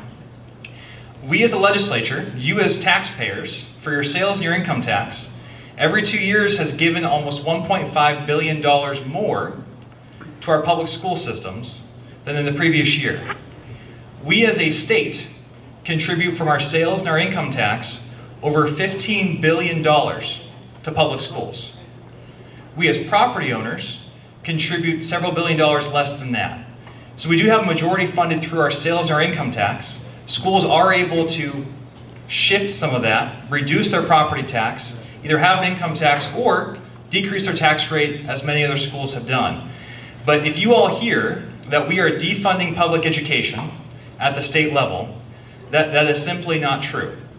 We are funding public education more than we ever have with your sales tax and your income tax dollars. And we're attempting through many of our bills this year to decrease your property tax burden all the same. But schools can do that, counties, villages, cities, municipalities can do that right now as well.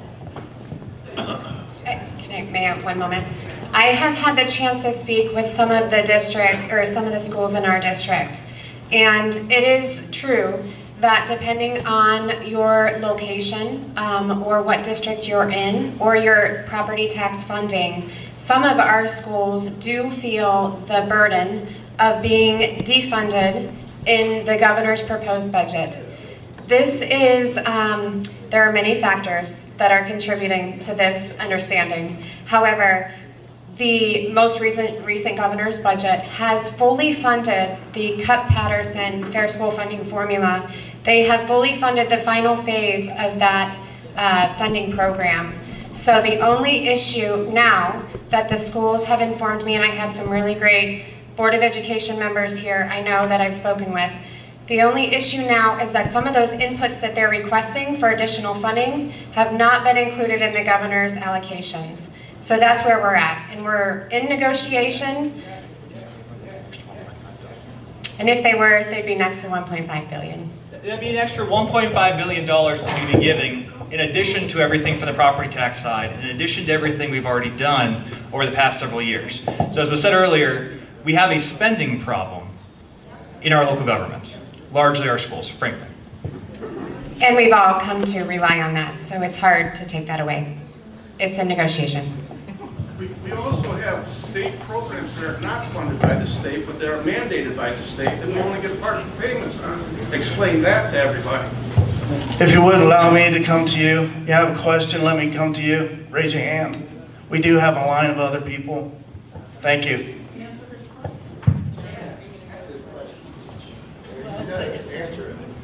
You want to let him finish? Or answer his question? So his question was related to the state's demands on the outcomes or the expectations of our school districts in educating our children. So the concern is that they are not receiving the state funding that they need to be able to meet the standards that the state has placed on the education programs in our public schools. So that is something that is a major concern in many of our districts. And while he's getting this next question, I just want to point your attention to this little flyer that was on your table. If you don't have one, there's several up here. On here you will find a website called ACTS Ohio Tax. They mentioned the CUP data. CUP data goes back to 2010. It's all the data of the property tax that has come in and all the funding for the school, including what the state pumps into it. Very detailed. We are in the process of breaking that down by county over the 14-year span of data we have. So watch for that website. You can get a lot of information from that CUP data. I just want to let you know that. Go ahead. Mrs. Workman, the only reason that I'm here is because you sent me a message on my phone where I would have never known about this meeting. It must have been some mass text message or something. I want to thank you. Mr. Thomas, is it true that you talk on the radio a little bit? AM radio? Yes.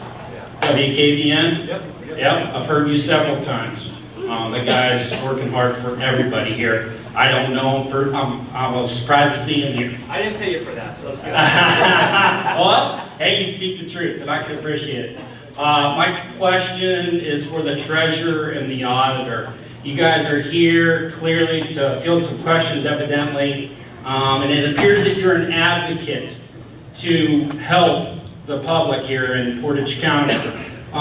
You have all of the resources and ability to inform the citizens in the county. Why haven't you taken those resources and utilized them? Are you talking about the issues we're talking about here tonight? Oh, I'm talking about, you know, the reappraisal and what to expect. And I mean, you could send a mailer out to everybody in the county to inform them about what's going on and to advocate for this potential petition that they're going to put together. Well, I can tell you, I just heard about the petition within the past couple of days, but what I will tell you is Treasurer Kennedy and I have been out to dozens and dozens of public meetings. I know that. Talking about the radio. I've been on the radio talking about this issue also, for exactly the reason you're talking about, is to make sure people know to come to events like this, ask questions, find out what's going on. I can't tell you how many times that people have come up to the office or out on the street at the Ravenna Balloon Affair and said, hey, I'm already signed up for the homestead exemption. I don't need, well, let's check and make sure you are. About half of them, I find out they think they are, but they're not. That's a tool that we can use right now to reduce our taxes for the 65 and older age group. So that's, I think, a benefit of getting out, getting accessible to the public, getting on the radio. I said at Aurora, I handed out 1,000 little I've heard all that. Yeah, okay. I have. You've already spoke of everything that you just said already. Currently, I was here. I heard every inch of it. But you have the ability to reach out to every homeowner in the county and inform them about what the movement is. Will you advocate to do that? 100%. So I can expect to see a mailer in the next several months. I won't promise you a mailer. That's something I'll put on the table. Just here's the thing. I want to work within my budget. And if I think the commissioners are all here to support you. And that's something I want to talk, that I'll talk to them about. But I will not stop doing events like this to make sure that an equivalent message gets out. And if it's within the budget to send a mailer out to every single household in Portage County, then I can do that to make sure people are informed. Because this meeting is no different than going to one of our local school district or our school board meetings. Right. You get a minute percentage of the people in the community to show up. Correct. All right, and it's those people's jobs to tell everybody else. it's not a good way to do it. The most powerful meeting you can go to in the county is a township meeting. I've been to Treasurer Kennedy, myself, the commissioners have been to those meetings. There's 3 or 4 people there at any given time, but those township trustees will get that message out to their townships. Now, you're not hitting a lot of people that night, but they get the message out to people, or at least they should. I'm not going to stop doing that. I don't think Treasurer Kennedy is, and I know our commissioners get out there also. If it comes down to a mailer, if that would help on this movement or any other issues, you know, the state representatives, get on their websites and see what bills are out there right now. Inform yourself about the bills that are out there. I think what the strategy is, and correct me if I'm wrong, if you put one big bill out there to try and take care of the whole problem, it's not going to pass because it's just too cumbersome to get through the process it needs to get through. I think in looking at the bills that are in Columbus right now, that we're breaking it into small little chunks and passing each little chunk to the benefit of all counties in Ohio so that it gets done completely at the end of that process. But the key to us is, we're all here tonight because we're interested in what's going on. That's one thing. The next step would be to get on websites and find out what your state representatives are doing down in Columbus. Or read the newspaper, read the articles, get online, find out what's going on, get involved. Come to another event. Don't just come to this one, come to another event. Go to your township trustee meetings. So yes, I will keep that on the table to your, for your request. We have a call to action May 19th, Project Promise. You have invites at your table. My name is Callie, I'm the media director of Project Promise. If you have a personal story of what's happened to you, please email us. And we don't have to use your name, but we want to turn your story into momentum for change. It's March 19th, and it's March 19th. If you don't have it, visit our website, projectpromiseportage.com. Go visit our Facebook page. We have a media team that answers your emails. Please come to the meeting March 19th. We're going to continue questions now. Hey, so thanks everyone for coming up with these state representatives. So for all that money, the schools are doing good, right? Like the kids are educated, right? They can function in society, they're functioning. But they can't. No? Okay. So I like that you guys are coming on. I think that shows a lot, but I really think they're playing everyone. I don't think they care. I think they have more influence than they let on. You have a county commissioner that owns a title company that can benefit for increased property taxes. I'm not saying that happens, I'm saying it can happen. What I'm saying is pay attention who you vote for, put in office. I'm from the free state of Florida. I'm a carpetbagger, but I came up here for a mission to start a company that tracks these politicians, where they get money, how they invest their money, and I'm going to be on. All over it. Yeah, Chuck! Go, Chuck! Damn right. I have a question about the, I think somebody up here said that it should be fair in terms of how we pay our taxes. So we're talking about property taxes, it's based on evaluation of your house. But from my perspective, we went through the housing crisis several years back, right? I didn't see the housing prices plummet as much as they're going up now. To be fair, there was a lot of foreclosures which were accounted for during that period of time. And my question is, why is that? It seems that there's a lot of foreclosures for whatever reason. That should bring the value of the houses down, just like now when they're going up. So if we had done that in the past, or do that in the future, we could even the playing field in terms of property tax valuation.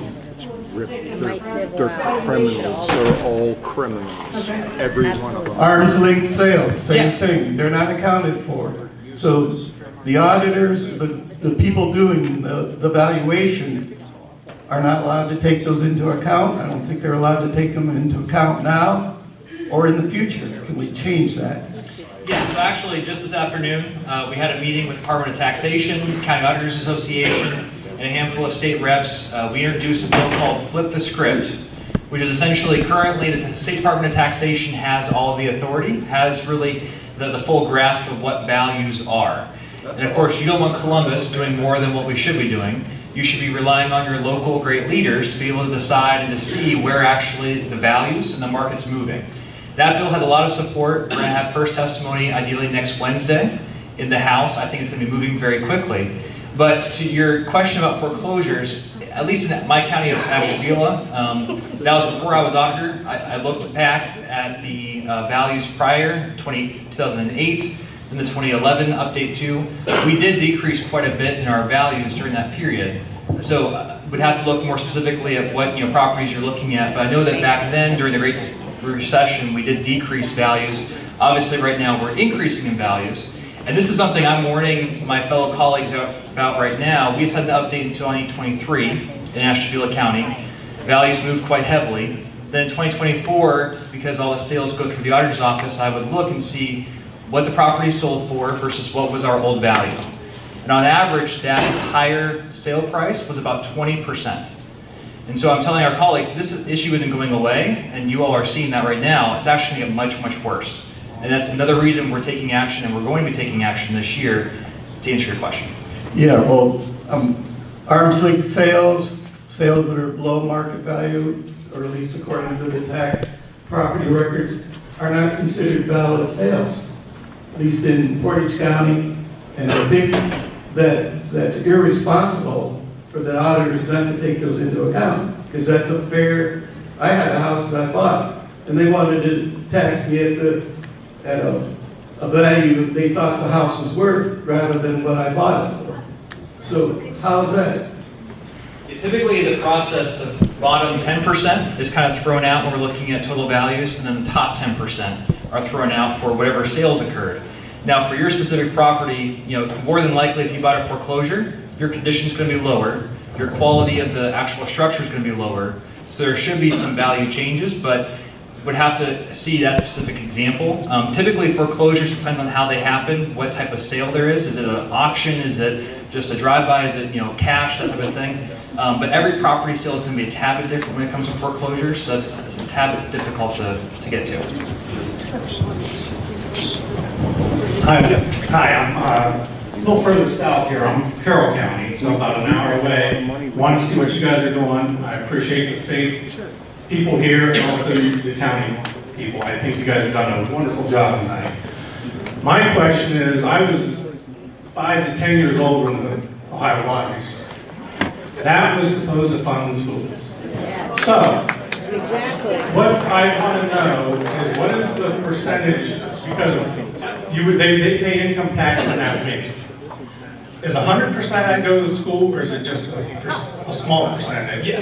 And also, if you want to cut overblown administration, I'm sure that they'd be a prime candidate, because all the commercials they run, I'm sure that, I'd love to know what the percentage of the admin cost or the intake is of the lottery revenue. Sure. So you're exactly right. That's probably one of the #1 questions I get asked is, isn't the lottery supposed to be paying for our public schools? So I said earlier, our state tax dollars, our state income tax, and our state sales tax contribute a little over $15 billion, billion with a B, towards our public school system, K through 12. Our property tax system all across the state contributes just shy of $14 billion with a B. So roughly about $30 billion goes towards our public school system. Now, of that, the lottery, with 100% of their profit, I think there's about an admin expense of about 6% or so. 100% of their profit goes towards that $30 billion. Their profit is just shy of $1.5 billion. So the lottery goes towards public schools, but it's 1/30 of the expense that we have to fund our school systems. Well, on a good charity, their admin expenses might be 2 to 3%. So I would shave off half of that in a heartbeat. Sure. That's something we can definitely look at, but I always caution folks, marijuana revenue, for example, that's roughly about $600 million right now. The lottery is about $1.5 billion. Sports betting is right around $600 million or so too. So those are all things that we can increase, obviously, and contribute to. But it is crazy how much we spend, and this is part of our reform efforts, on public education. over $30 billion. The other question I would have can the state, there again, it's the admin overall, even with the school boards and everything. You know, the township, you know, how many townships are in each county? Most of them have their own grader, and they only use it 5% of the time. Well, I'm not You going to know, ask we you need, questions. Somebody as they else. said earlier, we need to look at this and cut it quick. Why are children not educated? So those are really good questions. Thank you so much for that. I would like to just point out here real quickly that between the years 2020 to 2022, just 2 years after COVID, the administration costs of our K through 12 schools, public school systems, increased by somewhere around 70%. In addition to that, the benefits to provide to our administrators increased by somewhere around 160%. So the majority of the administrative costs are going to providing benefits because healthcare is so expensive. So this issue is not just about funding our schools, taking care of our children, taking care of our teachers, and making sure we're doing this right. It's about we have serious issues in other areas as well. So there's a lot to consider when we think about this. Do you want to take the next question? I just wanted to add to that while she's going to ask. On that CUP data, you can see how many administrators there are per pupil. So if once we get that data up, that's a very interesting look. We had a slide that we cut tonight. The number of administrators per student is out of control across the state. And that's something that your school board should do something about, but they become a rubber stamp to the superintendent or whoever because they don't take the time to look deep. So again, it's all hands on deck. It's all across the board. We've got to make changes. Next question. I'm from Stowe, Summit County, and it's my understanding that they want to build 4 to 5 new schools and they're broke. And the other thing is, I was on a Zoom meeting with attorney Maurice Thompson, and they were talking about putting a cap on property taxes, not going any higher than maybe 3% per year. Do you know anything about that? And also, I've been to several school board meetings. I don't want to vote for one school issue because every time I go, they're talking about DEI, critical race, and homosexuality. Right. I think that's all they teach in our schools. I'm sick and tired of it. Stowe Schools is a very unique situation right now. I don't know if you guys know, they do want to tear down all 4 elementary schools, replace all 4 at the same time, and they want to double or triple your property tax to do it. And they are broke, but the chairman of their board doesn't care. They just want to keep spending money. It sounds like you're voting no. That's the right way to do it. Just vote no. The attorney Maurice Thompson, do you know anything about that? Yeah.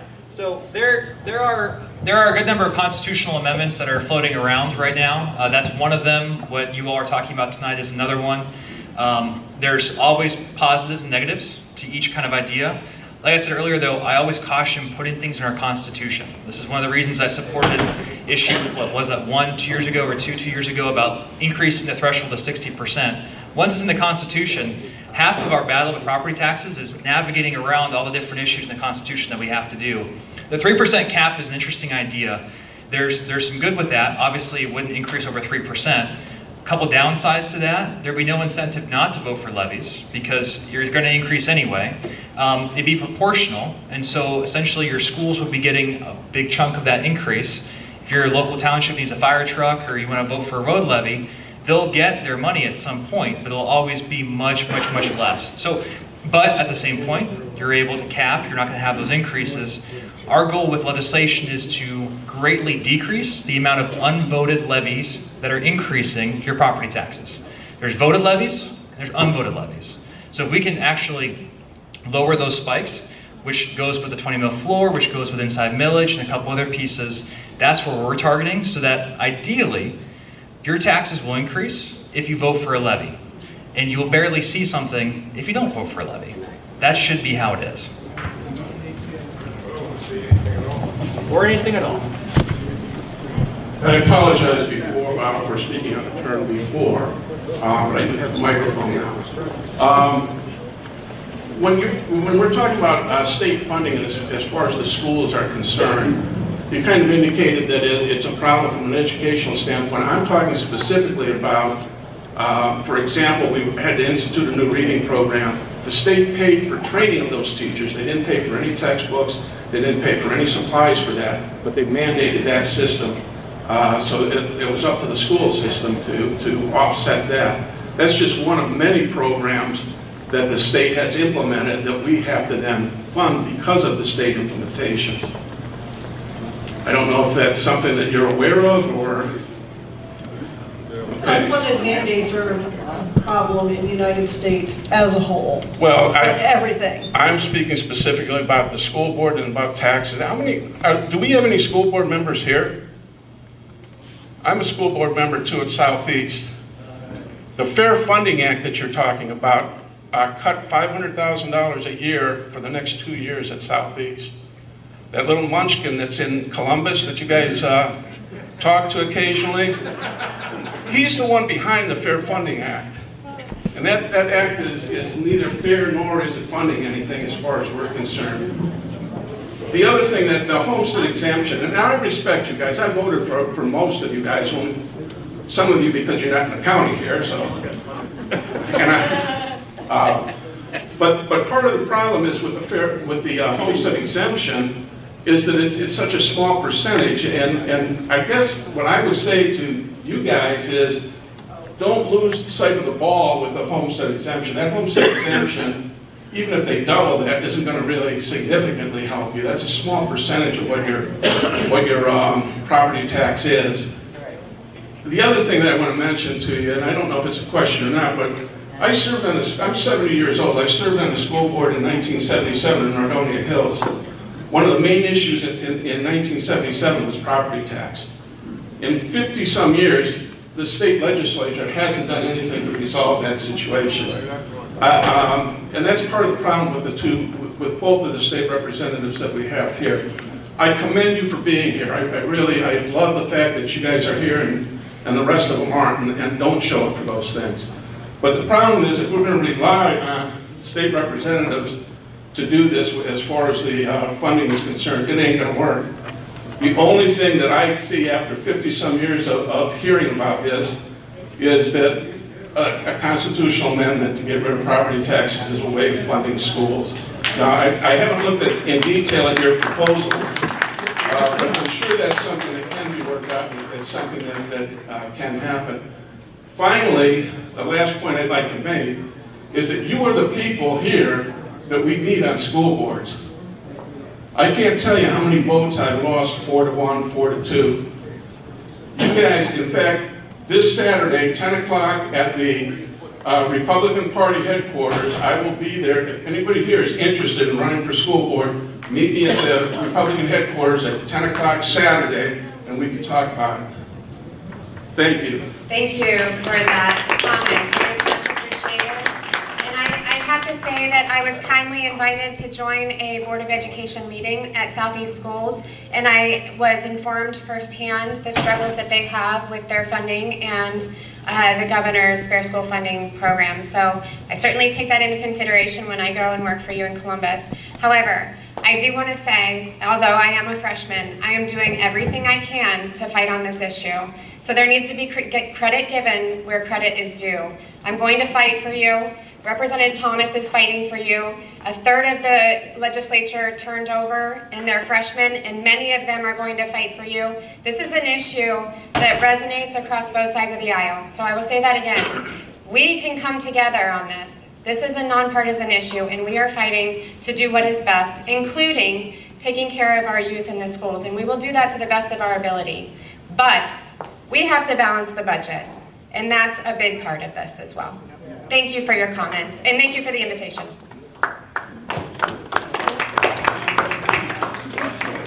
We have a veteran in the house of 21 years, and I'd love to get an applause for all our veterans. Thank you.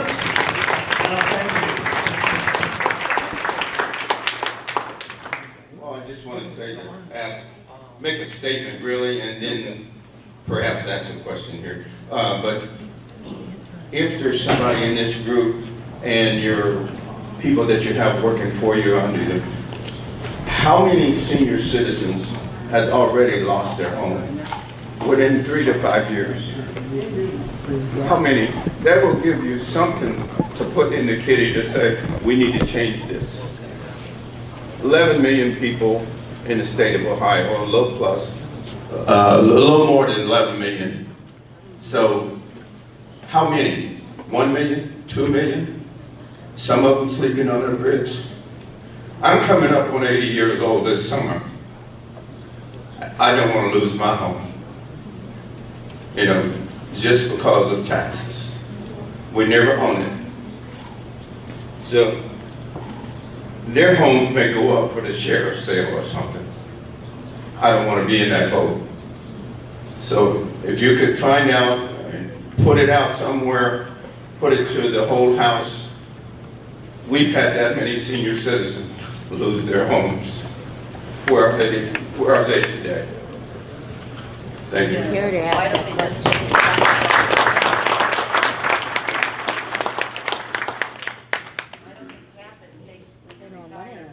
My name is Iris Nelson, and I'm a Kent resident. I've been here in Portage County for close to 50 years. Thank you all for coming and all of the elected officials. I think it's important that we see you and you see us. I do have a question probably directed primarily to the 2 state reps that are here. There's been a lot of bashing tonight of the amount of money going to public schools and bashing of public schools themselves. My question is, how much of the money that you've indicated are going to public schools are actually going to charter and private schools?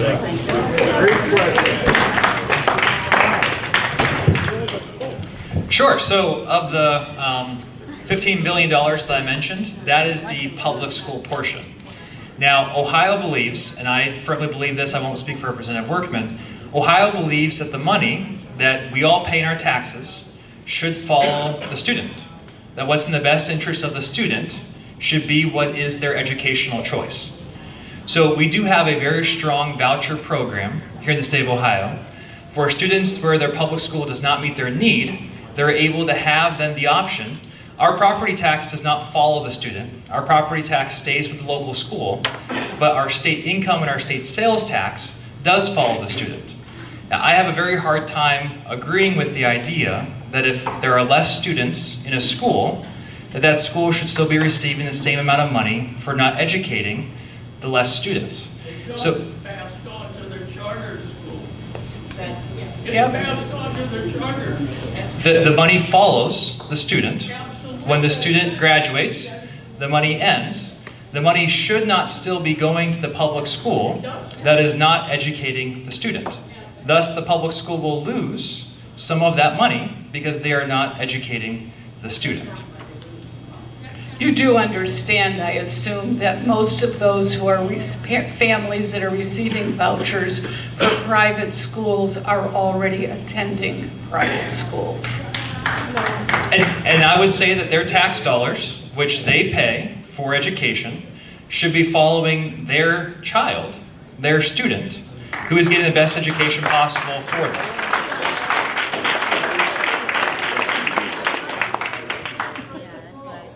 Well, first of all, my name is Frank Harrison, longtime Portage County.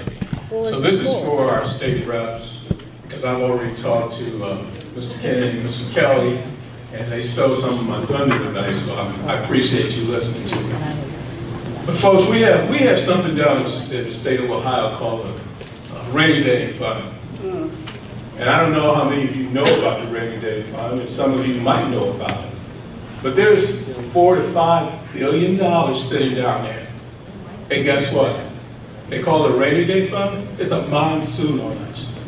It's a monsoon. Our seniors, our veterans need to be taken care of. And then the rest of the folks. So to our state representatives, everybody's talking about marijuana funds and this fund. We got $4 to $5 billion sitting down here. Go to work for us. Put some of that money to work for people now. Because it's a big day. So that's a great question. Rainy Day Fund, the state of Ohio, is less than 1/2 of a month of our expenditures at the state. The state budget is roughly $90 billion. The rainy day fund is right around, as the gentleman said, about $7 billion or so. We could use that. We could give it back. We could share that all around.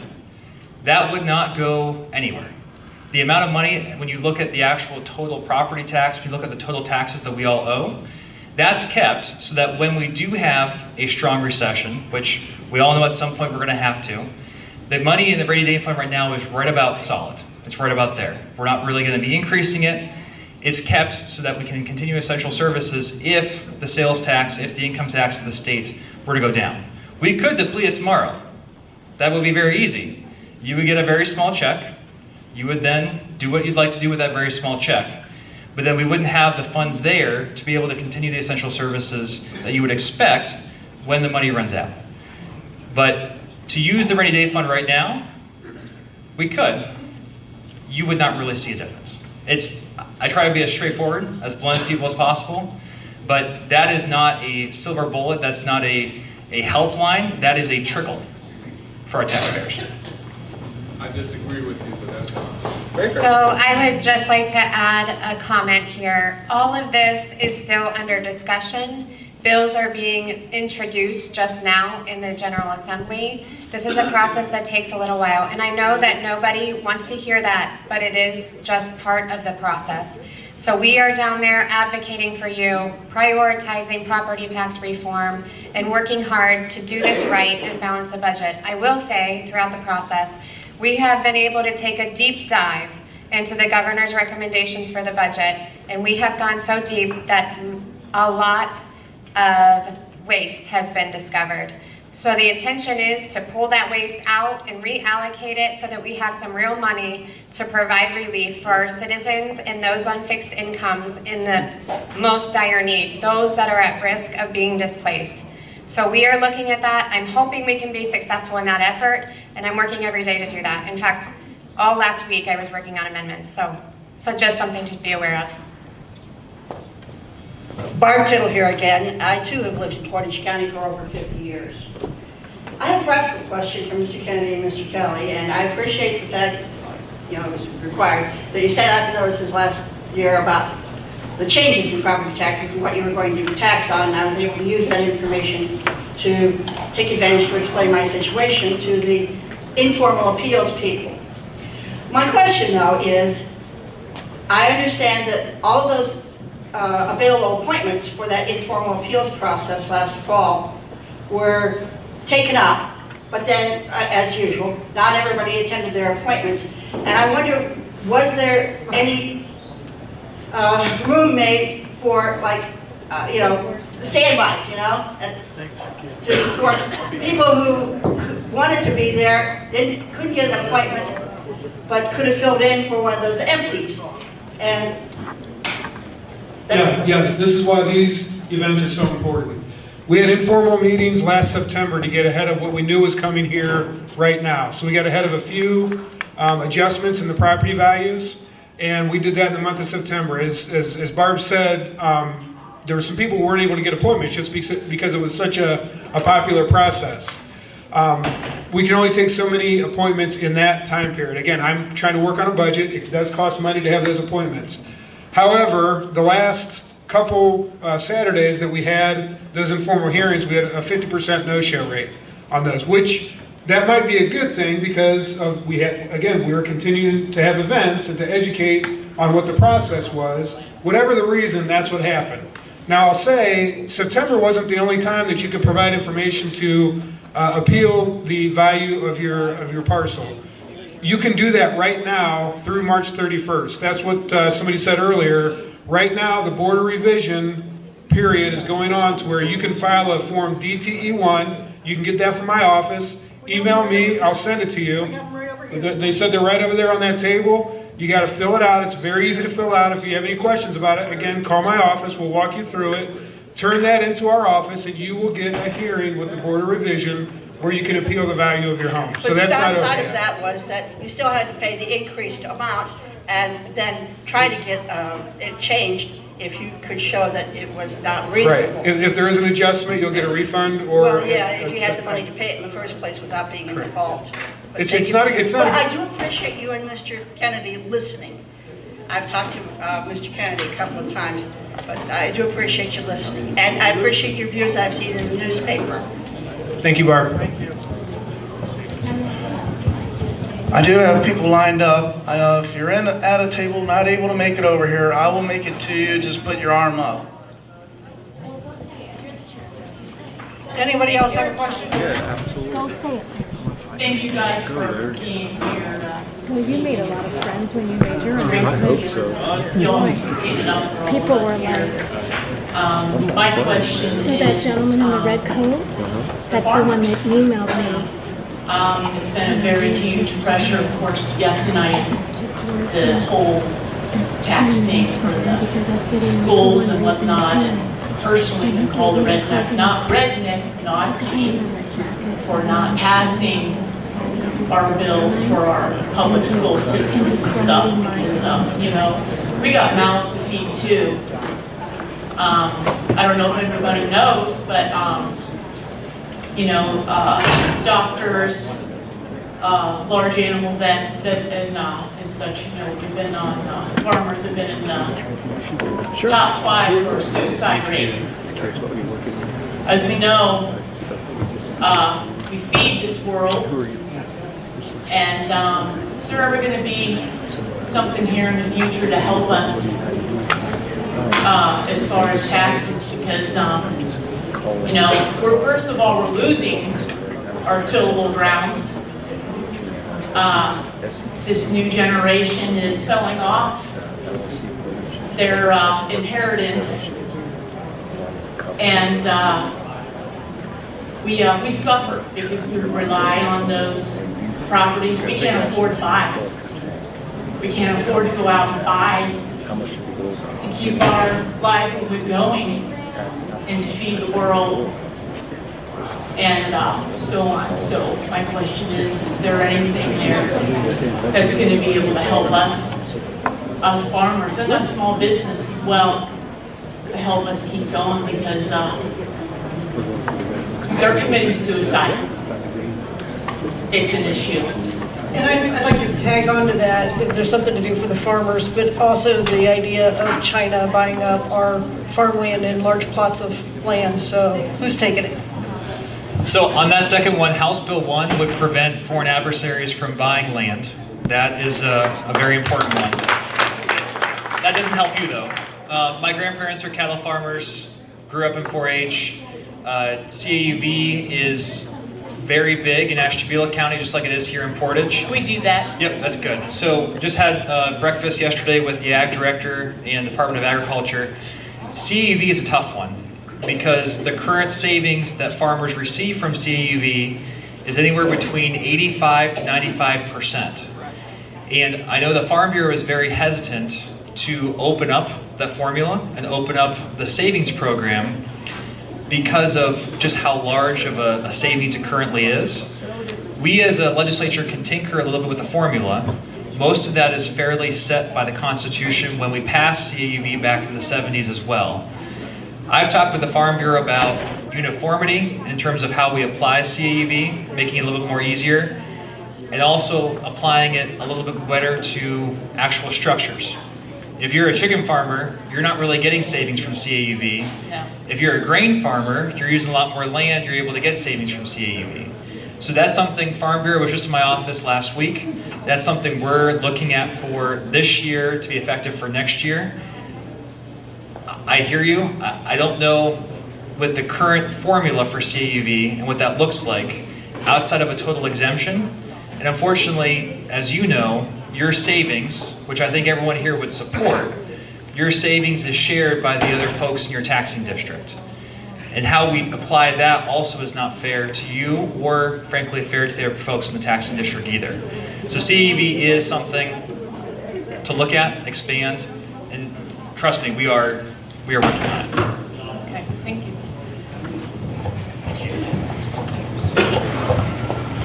Thank you guys for being here. This is for Matt Kelly. I was up at your office today. I went into shock. Our property tax went up 63%. That's huge. Nothing has changed at all over the past 10 years from the other evaluations. So I'm in the process of filling out that form that you sent me. So what I want to know, when I come, or I mail it to you by March 31st, what happens from that point? Will I be able to meet with people, the appraisers, and they can explain to me how they justify a 63% increase? Yes, you'll meet with the Board of Revision. That's what's going on right now. Make sure you get that. If you need to, I'll come get it from your house if you need me to, the paperwork that you fill out. But yes, you will get a meeting with the Board of Revision. At that time, let's talk about what the assessment was, and if there needs to be an adjustment made, that's when they'll decide on that adjustment.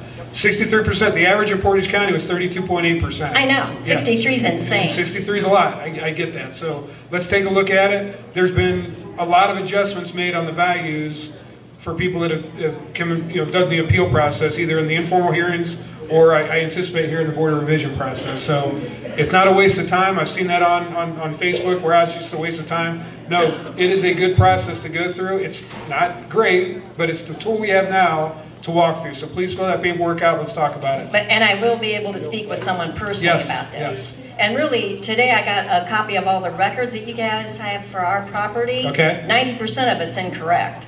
Well, then that's an issue you can bring up, but I can walk through that with you.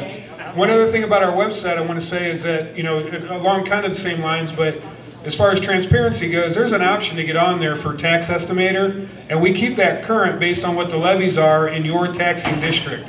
You put your parcel number in, and it will say, if you vote on these levies that are on your ballot, here's what the increase in your tax will be on the next time you pay your taxes, the next period. So it's worth it to have that appeal process to make sure that you get a fair value of what your parcel is. So I'll help you with that. Reach out to me if you need to. I just want to make sure I was going to be able to speak to someone personally. Yes. All right, thank you. Real quick, I know we have a lot of people leaving. It's getting late.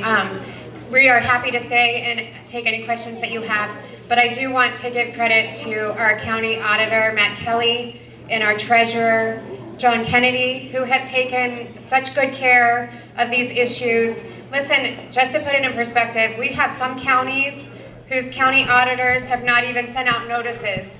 So their residents are not even aware of what's coming down the pipeline. So we have to give credit to these fellas. They've been working really hard to help us through this. We're doing all we can at the state level. The process is not easy. There are a lot of influencing factors.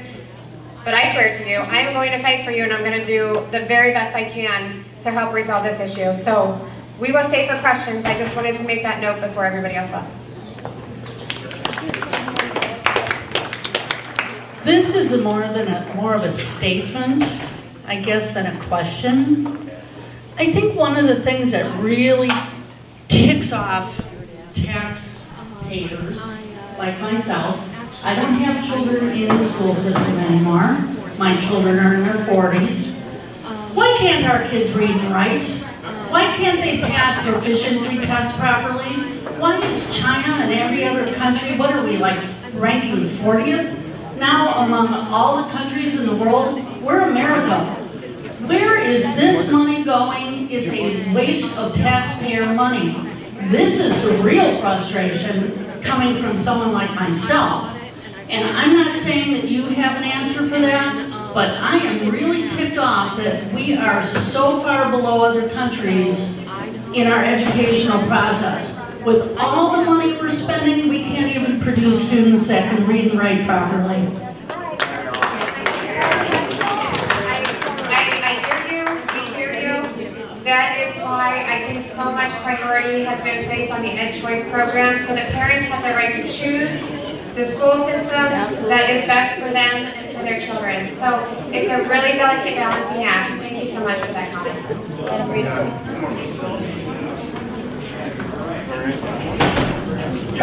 John McElbrown, Bridgewood Township. First of all, thank you to all of you for coming and for standing there for so long for these questions. I can't stand that long. Spent my career in governmental accounting. Most of it as a treasurer for school districts. And in support of your topic tonight, I, as treasurer of a school board of different schools, but in one case, I was, we put a tax levy on the ballot. I worked up at a school district in Cuyahoga County. And I can tell you information I thought everybody knew, but maybe not. The school board members and the superintendent were promoting the school, the property tax millage, based on the fact that step one, we're going to put it on the general ballot in November. We're going to promote it to all the apartment buildings and all the trailer parks, because their tax is very minimal. Most renters don't realize that their rent would likely go up if the tax passes, because they don't see it being renters. We're not going to push it real hard on the property owners, because they're more likely to turn it down. So let's try to get as many of the apartment buildings with information out about our levy.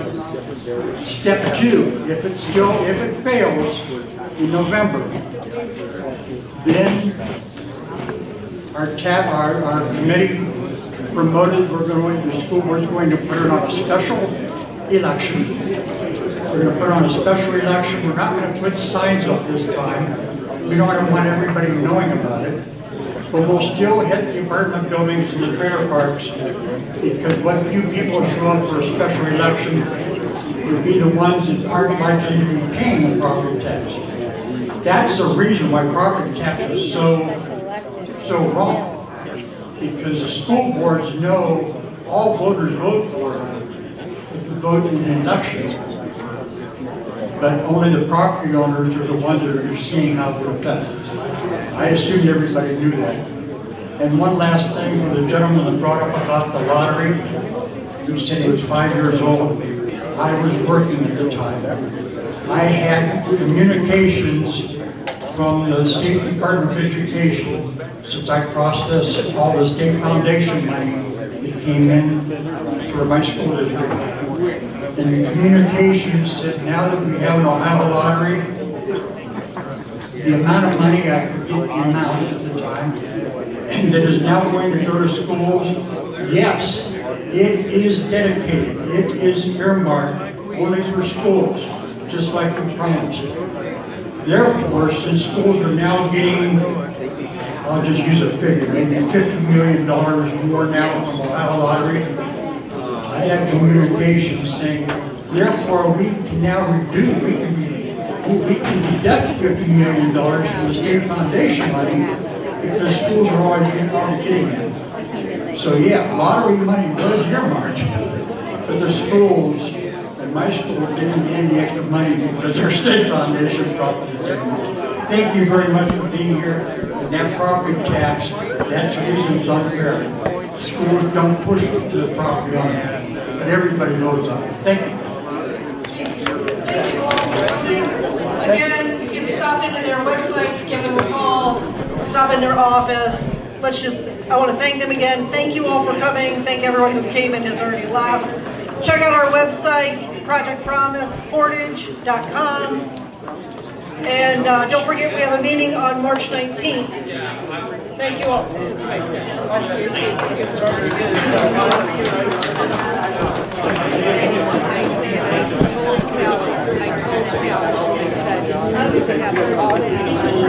Right at the end.